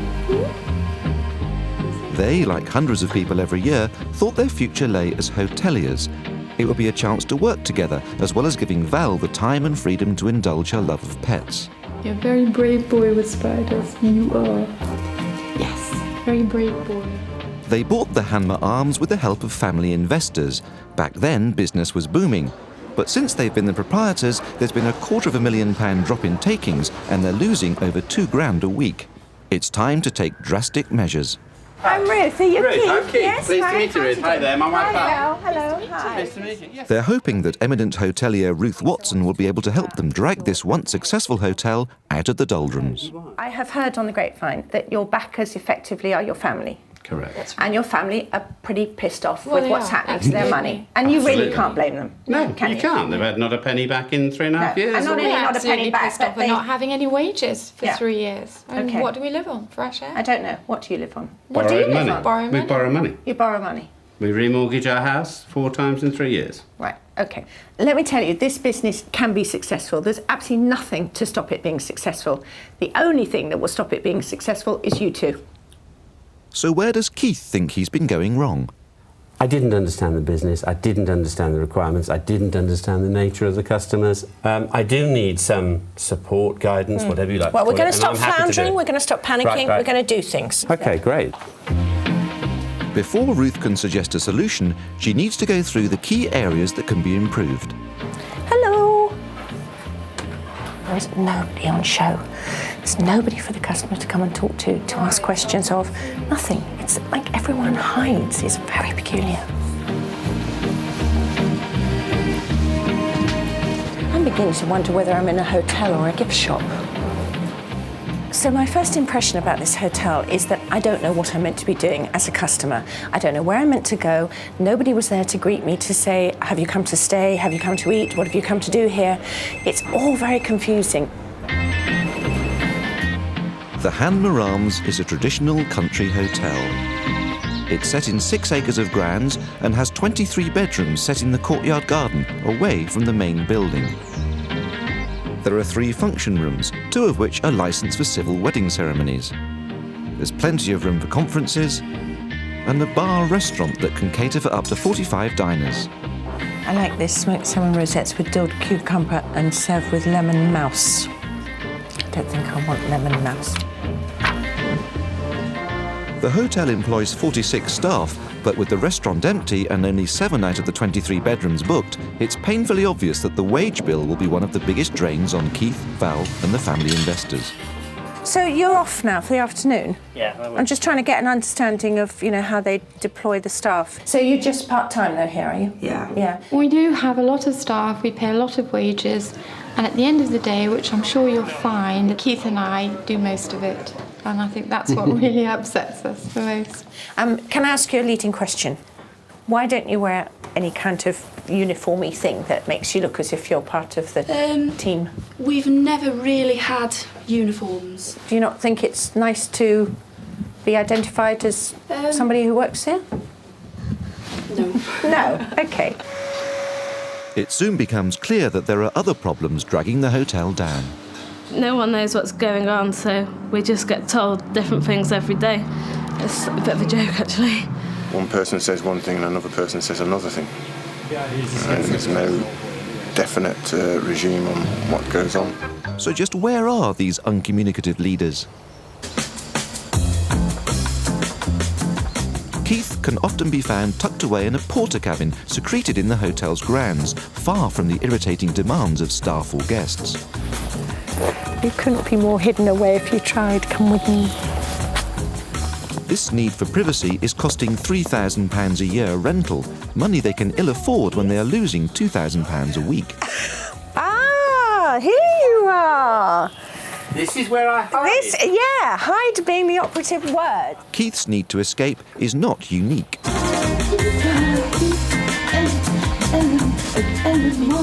Val is regularly off-site tending to her pets and refuses to be placed on any of the work rotas. Well, there's no stress here, and I'm with the animals I've been with since I was born, since they were born rather, and reared them and slept in the stable with them when they've been poorly, and I've known their mothers and their fathers, and it's just outside, it's a different environment. Oh, jealousy. Oh, jealousy. Staff accuse Val of interfering, being unapproachable, or lacking a clear direction. And in addition to this, they say she can't communicate. Do you have regular meetings with Val? Normally we get notes. You get notes? Normally we get notes. That doesn't sound like a very friendly thing. No, it isn't. No. It antagonises the staff. None of us feel that we could approach Val. It depends what mood she was in. If she's in a pleasant mood, then yes, you can speak to her. Yeah. But if she's not, you just cannot. So many things get built out of proportion, and so many people perceive things wrongly simply because they don't just sit down in a room and say, you piss me off, I'm obviously pissing you off. Why are we pissing each other off? Can we not, as two adult people, you know, get together and sort this problem out? The next problem that Ruth identifies is the lack of corporate business. When they acquired the Hanmer Arms, it had a healthy client base. With sizable function rooms and a good location, a hotel like this should be attracting £500,000 worth of corporate trade a year. Instead, it's attracting almost nobody. We were very reliant, when we took it over, on 3 companies for probably 60% of our corporate business, which in itself represented about 40% of the total turnover. Right. And we were too reliant on them, obviously. And when we lost 2 of them, it nearly put us out of business because we didn't, I don't think, realise it was nigh on impossible to replace them. What makes the lack of bookings at Hanmer more shocking is that in the surrounding area, corporate trade has actually increased by 12 to 14% every year for the last 3 years. So it's even more surprising that this part of the business is failing. Added to the excess of staff, the invisible proprietors and the lack of corporate business, there's a 4th problem that's dragging Hanmer into the depths of disaster. 104257. For all the staff they have, such is Keith and Val's lack of experience that 2 of the most important roles remain unfilled. They've been trying to attract a permanent head chef for the last 3.5 years, but without any success. As a result, they've had to rely on hugely expensive freelance chefs, which cost them approximately £10,000 a year in additional agency fees, a completely unnecessary cost. One of the current agency team is Adrian. With his experience, he would be well qualified for the post. Surely it would be sensible to make him full-time. So, do you want to be interviewed as head chef? Not at this moment in time now. I've had an input into the business. No, I don't think it'd suit me. Because of lack of communication, the lack of skill, the lack of experience within the hotel as hoteliers, there's very little. And I'm used to working in a more organised, more professional atmosphere. In addition to the lack of a full-time chef, they're also crying out for a full-time receptionist. This means the desk is often left unmanned during crucial business hours, and with Val and Keith rarely in sight, they must miss out on vital bookings. I'm going to answer the phone. Hello, the Hanmer Hotel. Not only is the phone left unmanned, but when it is answered, the whole booking process seems to be unnecessarily complicated. Yes, if you come in here, I'll just show you. Val has one system for the bookings. So do you run 2 diaries, do you? Yes, we do. This is the Bible. This is the absolute gospel. But does daughter Charlotte, the restaurant manager, work the same way? Where do you put bookings to start with? Function bookings, where would you put them? With the sheets there, I put them straight on the sheet. Aha! You see, we have lack of communication, don't we? But you're leaving. Always written things in the diary and copied them to the sheets. Why? What's the point of writing it twice? Because it's fail-safe. We've always done it. No, it's not. Actually, what you're doing is you're not actually having a fail-safe thing. You're actually allowing a difficulty to occur because you've actually got 2 systems running. Well, no, I mean, If Ruth wanted any further proof that the hotel badly needs an experienced full-time receptionist, she need look no further. When barman Nigel takes a booking, it's clear that he has another system entirely. He's taken an important dinner booking for a coachload of pensioners. Bye-bye. Bye. But it's now 8:30 and the function room is still empty. And the food that Nigel's had the kitchen prepare is looking less than appetising. We're now 2.5 hours past the coach party's witching hour. Yeah. What really bothers me is if they do cancel or just don't turn up, are you going to get the money back? That I really don't know because you need to speak to Nigel because he's arranged that. But do you not have a system, a house system? Yes, we do. We all seem to have different rules. Yeah. With such a lack of communication going on, it's no wonder this hotel is in so much financial trouble. By the time the coach turns up, it's nearly 9 o'clock, and not only are they late, but there's more than expected, and the whole hotel goes into panic. Tired grannies are steered left, right and centre. The corridors are gridlocked. And on top of that, Keith and Val are trying to run the separate bar restaurant as normal. With no experienced full-time receptionist and a random system where any member of staff can pick up calls and book dinners, disasters are bound to happen. So after observing the chaotic way in which Keith and Val run things, Ruth finds Keith lurking in the kitchen and lets rip. It's more important that you've got 3.5 years of receptionists who don't know what they're doing, who don't follow systems, who don't file things, who don't pass on information, who don't communicate with other heads of department, and it is starting at the basics. If you ran this place and 30 people turned up, although there are only 20 booked, would you send them away or would you accept them? Answer the simple... It wouldn't happen. It happens here all the time. Because you don't manage the bloody inquiries properly. I don't... Look, hang on. It's customers historically in this area. Ruth calls a general meeting for all the senior staff. Along with Keith and Val is their daughter Charlotte, who's the restaurant manager, and Nigel, who's Hanma's assistant manager and barman. Get rid of the portacabin. Her first aim is to get a measure of Keith and Val's commitment to the hotel. They need to take clearly defined roles and go on a rota. What I would like to suggest is if you define the job you're going to do and we rota it in for the days you want to do it, can you not commit 2 weeks ahead to saying, I can come in on Tuesday from lunchtime to close, I can come in on Thursday from breakfast to da-da-da, I'm not coming in on Friday at all. Could you not make that commitment? No, I couldn't. You really couldn't? Well, Why apart don't from you that, I'd come probably in? have dead dogs if I didn't, and I'd probably be wanted or put in jail by the RSPCA. And I do have a daughter who needs help occasionally, apart from my daughter here, and I do have another son. I have 3 children, and it's very difficult to be in 3 places, 4 places at once. But what I'm saying children is... are for life, like dogs. Yeah, but your children are grown up. You're not at home It for doesn't make any difference, Ruth. Well, it should make a difference. It doesn't. But I'll be honest, the issue is you want to go home to have a break, to be with the dogs and cats and herd dogs and all the other things you want to do, isn't it? Well, they have to have some input. Look, I'm not... Nobody's I'm not guessing at you. Hey, I've got an idea. Let's get them all shot, kids included. Look, Valerie, listen. What we are saying is you want to do that. You want to have a break to go home to be with your animals. Because what's the point of having animals if you're going to ignore the animals them? was there before the business. Exactly. I'm not denying it. Tell Ruth the truth. Incredibly, Val seems more concerned about her dogs than her business. Faced with such a negative attitude, Ruth comes up with a radical suggestion. What would you say if I said, don't work in this business at all? Stay away from it. I don't know.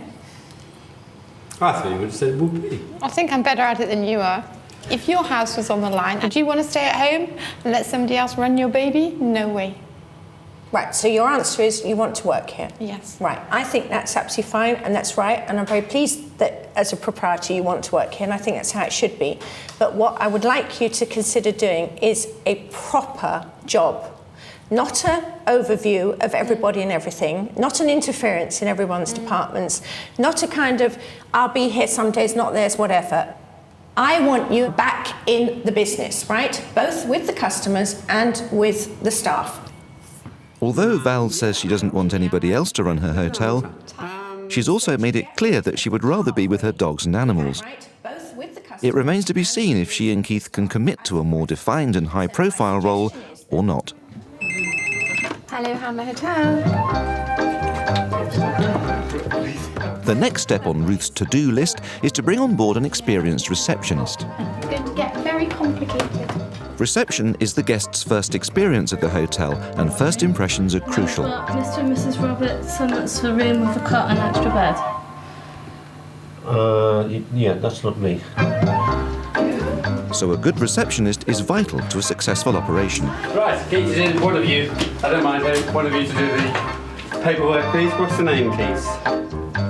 They need to provide a friendly but professional welcome for guests, coordinate all the bookings, check guests in and out quickly and efficiently. Mr. and Mrs. S. done. But most of all, they need the ability to juggle all these different tasks at once.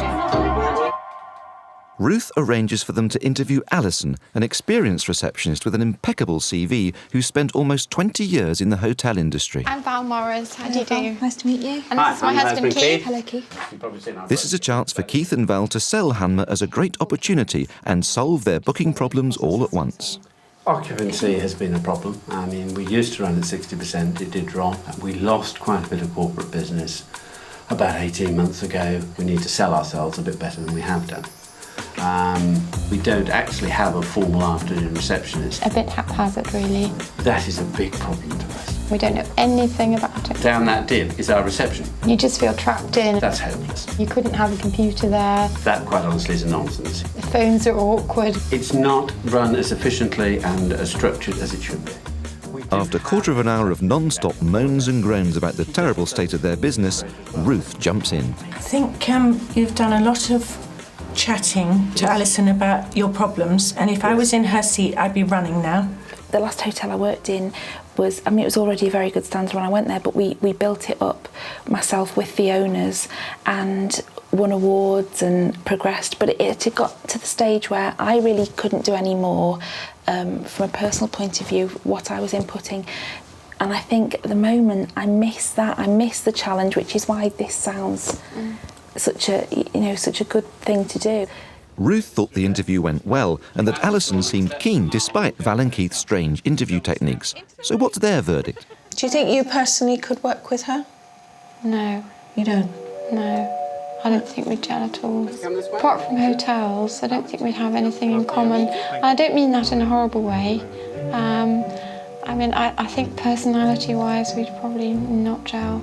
Actually, I was really quite impressed with how she coped and thought she would enjoy working with you and the chaos and the da-da-da-da-da. And I thought, this is really positive. So I was quite surprised when Val said she wasn't so keen. I know. I haven't really had a chance to find from her yet.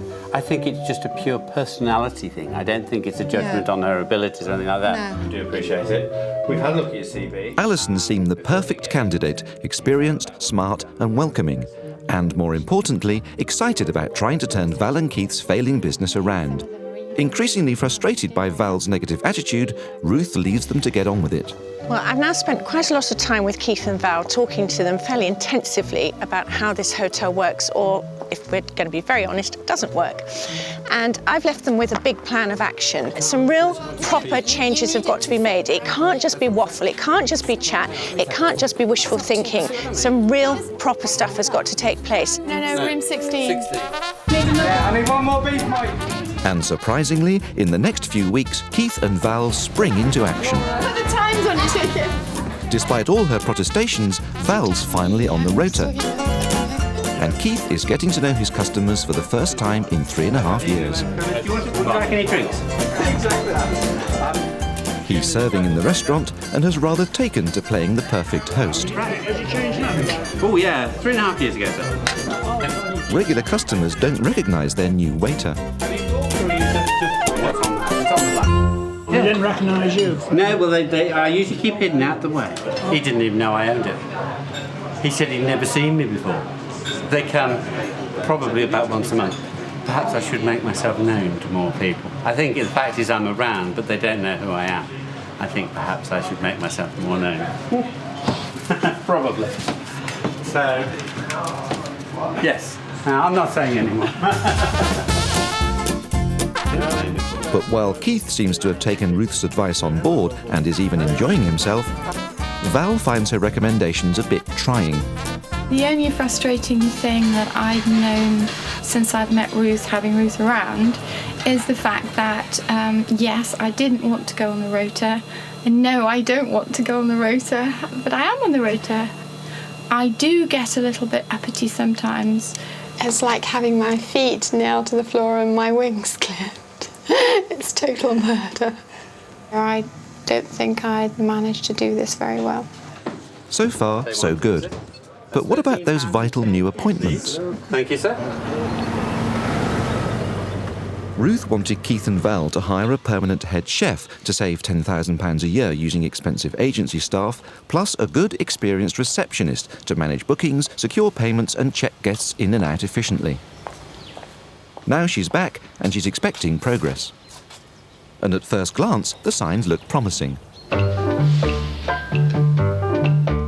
There's a brand new chef installed in the kitchen. I was going to say, the biggest change in this kitchen is John. He's amazing. He's amazing. This is Wonderful good new news. chef. Only been Mr. here 4 days. Mendes. Feels like he's been here 4 months, but there we go. He's still smiling, which I regard as something of a victory. It is amazing. Yeah. What's your feeling so far about this place? Your initial thoughts? Can't ask you any more than that. We've got a long way to go, but I don't think, it's not that far really. He's still smiling there at the moment. There's also a fresh face behind the desk. Good afternoon. afternoon, the Hammer Hotel, Tracy speaking. How can I help you? But unlike Ruth's preferred applicant, this new receptionist has no experience of working in a hotel and knows nothing about the nature of the business. How long have you been here now? 2 days. Right, okay. And do you have any idea of what you're doing? Not really, no. Yeah. No.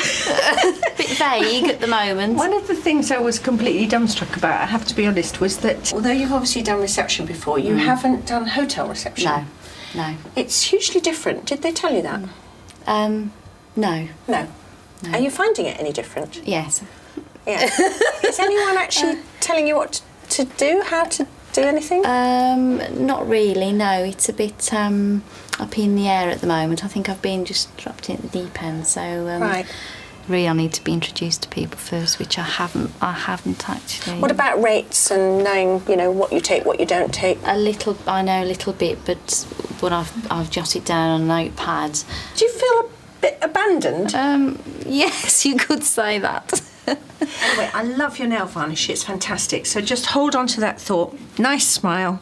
You'll get through it. Hopefully. How long have you been here? Since I've been here last, there are at least 5 different faces that I've picked up on, and I'm really intrigued to find out whether the staff that I was hoping would be made redundant is still here as well, because otherwise what's happening is that the staffing ratios have gone up, not gone down. Okay.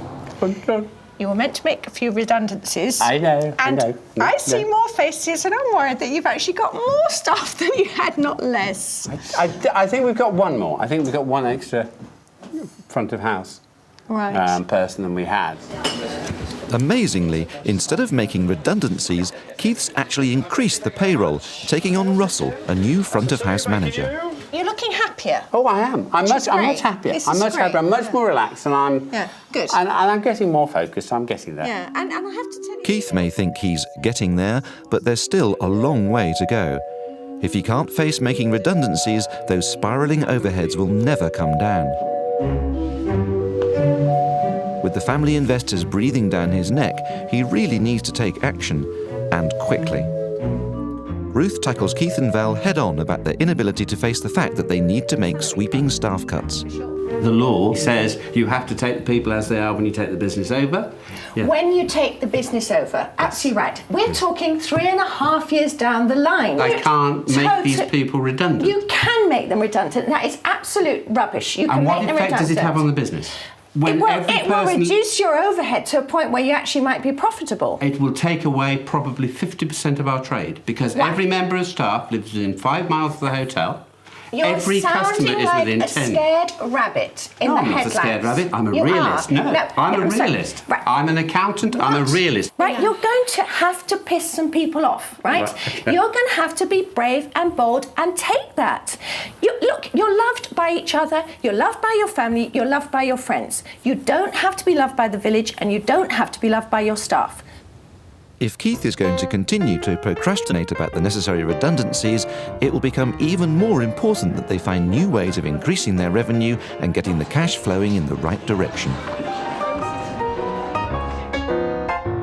The hotel used to have a thriving corporate side to the business, but since Keith and Val took over, all their big clients have gone and they're left with nothing but a trickle.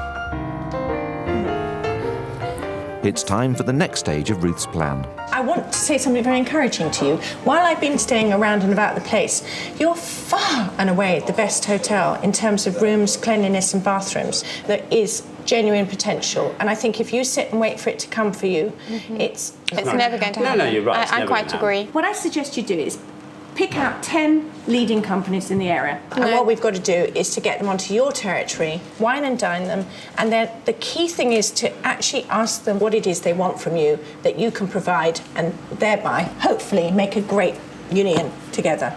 And I think we need to do that. Keith and Val, who are now feeling decidedly upbeat, take on the challenge of inviting local businesses along to a champagne reception.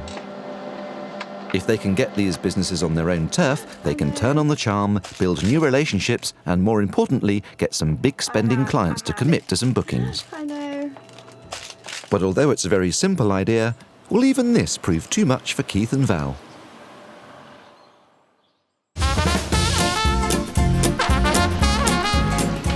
2 weeks later, and the day of the party arrives. Over the course of the evening, Keith and Val's guests will get a chance to sample the new chef's food, tour Hanma's bedrooms, and check out the hotel's facilities. Keith's going to do the opening speech, as it were. Right. Russell's going to show people around downstairs. Yeah. Keith's going to show a bit of function room, and Yes. you're going to be the room shower. We want them to see your best rooms rather than Yes. your least good rooms.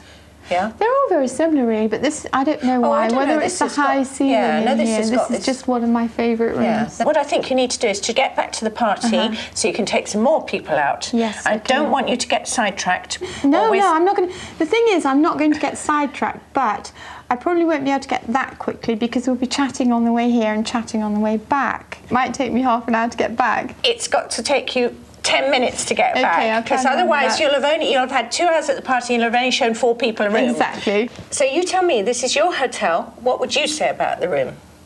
Well, I just say this is one of my favourite rooms. It's lovely and quiet and tranquil. I love the high ceilings. I love the spaciousness of the room. Yeah. And it has a lovely big bathroom. It's It's nice, reputed yeah. to be haunted. We have 2 customers that will not stay in here.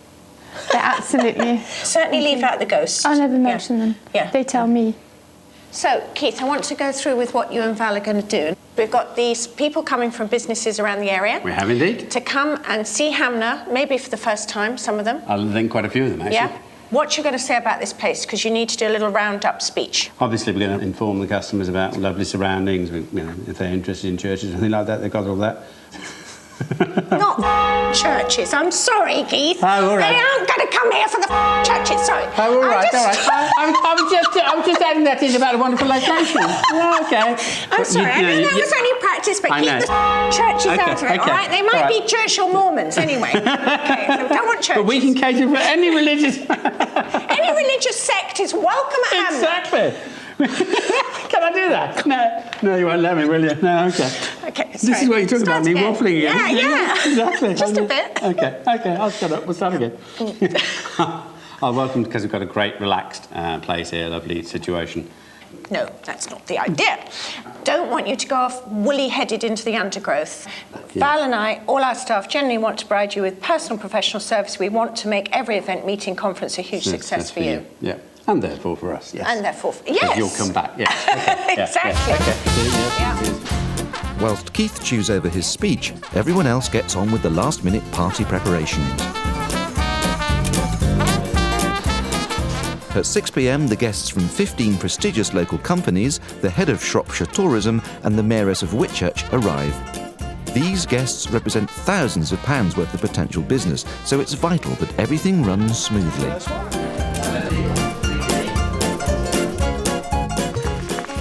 Ladies and gentlemen, just one moment, please. I appreciate you all coming. Thank you very much indeed.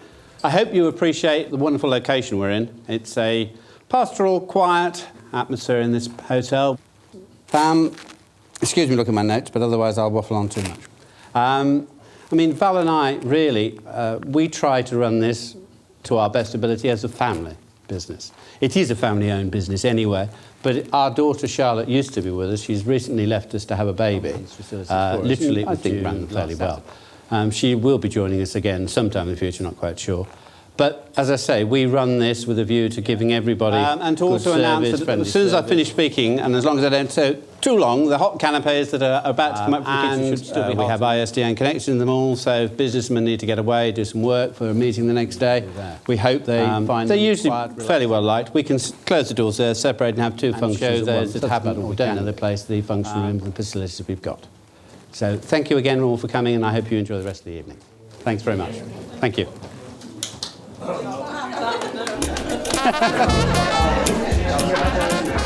And in no time, the party is in full swing.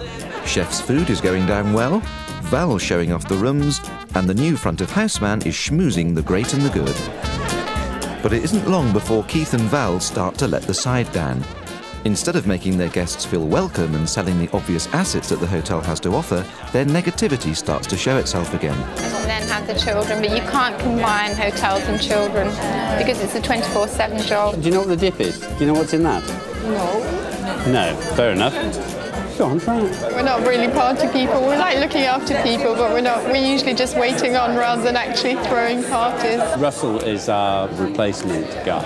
I think he's finding it quite different. He's come from what shall I say, a more professionally run or less family-run operation, and I think he's finding us quite difficult. Sorry.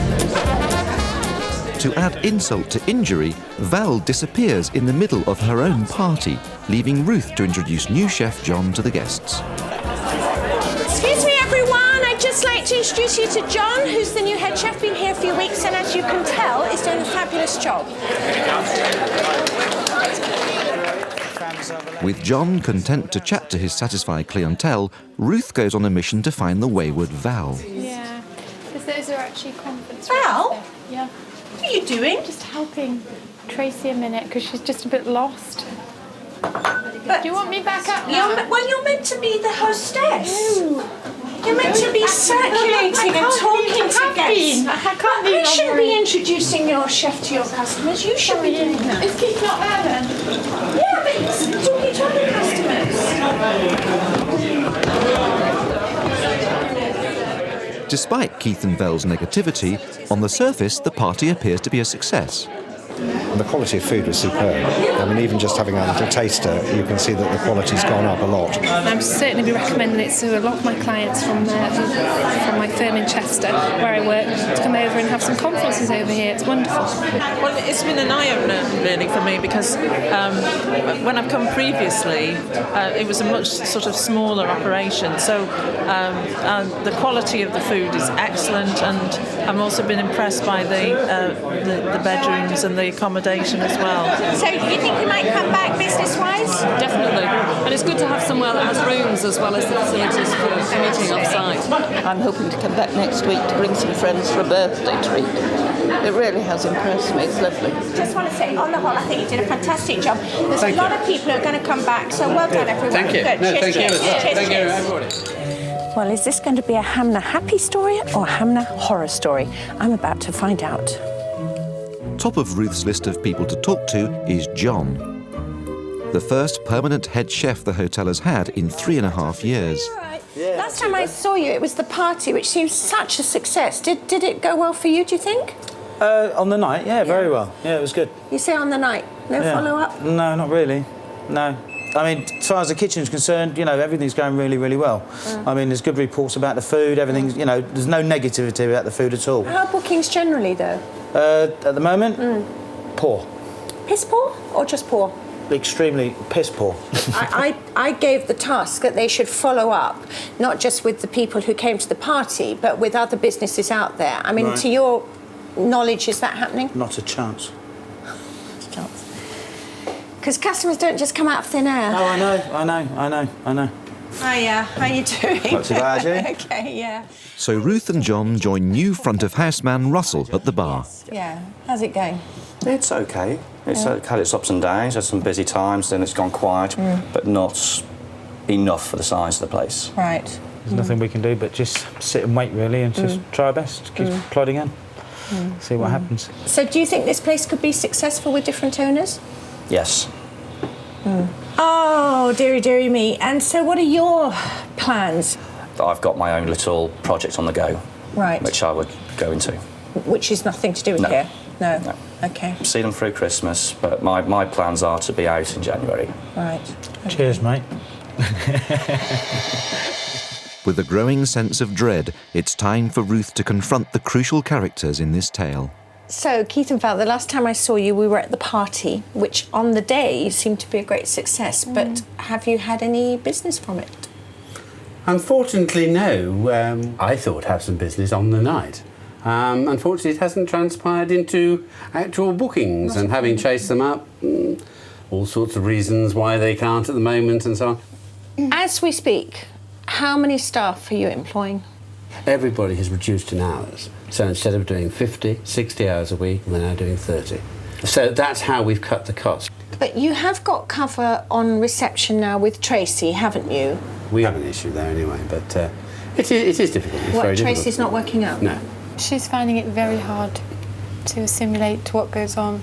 I still don't think you've got system and structure, and I don't know how you teach somebody. I'd have taken on that girl, you know I would have done. She would have sorted you. I think as a hotel, or as it's structured now, whichever way you like to put it, it isn't going to work. Our big mistake was we went into something we didn't know. And I think if you want to learn something from this, is never take on a business that you don't understand end to end before you start it. I came in here hoping I could help save your business by giving you some ideas, right? Yeah, yeah. I don't think you're ruthless or tough enough with the whole overhead thing, the staffing thing, what have you. And I think you mean to do those things, but you're too easily pushed off it. I mean, as far as I'm concerned, Ruth, I agree with you entirely. The whole thing is a farce. I don't want to employ anybody. I've just had enough of it. I'm sick to death of the place, the people, everything. I've just had enough. What is the point in me trying to work my guts out, particularly when my family turn around and say, well, it's all your fault. My family have blamed us, and last week they sat there and said, well, you failed miserably, we're going to sell it. Right. I think it's ground me down, and I've never had so many insults for nothing at all as I have here. And I've never been stabbed in the back like I have here. Obviously, it looks like Hamner Hotel is going. Does it mean losing your house as well? It's touch and go at the moment. I'm very sad it hasn't worked. I still honestly believe that the place is potentially a gold mine. I think this is a great little place, and I think it'd be a superb business for somebody. But not us. I know she really wanted to help, and I think she really thought she could help. But I think it would have taken forever. I hope whoever runs this business, whoever perhaps buys it even, does really well. I don't see why they shouldn't. The problem is that you're trying to sell a business at the bottom, and the only way they can be sold is cheaply. If it's sold cheaply, we pay off the bank, we pay off the creditors. The family probably gets £300,000 or £400,000 back out of £1 million investment. Well, it turned out to be a Hammer horror story, and to be honest, I'm really not surprised. I don't think Keith and Val are cut out to be hoteliers. You know, the staff overheads for a start, huge, and really no reductions have been made. I think this business has such potential, and I think if and when it gets sold, new owners will make a real success of it. 2 months after Ruth's final visit, in March 2005, the hotel is still losing money and has yet to attract a buyer. Keith is resigned to having to return to accountancy, and Val is contemplating a career as a lifestyle guru.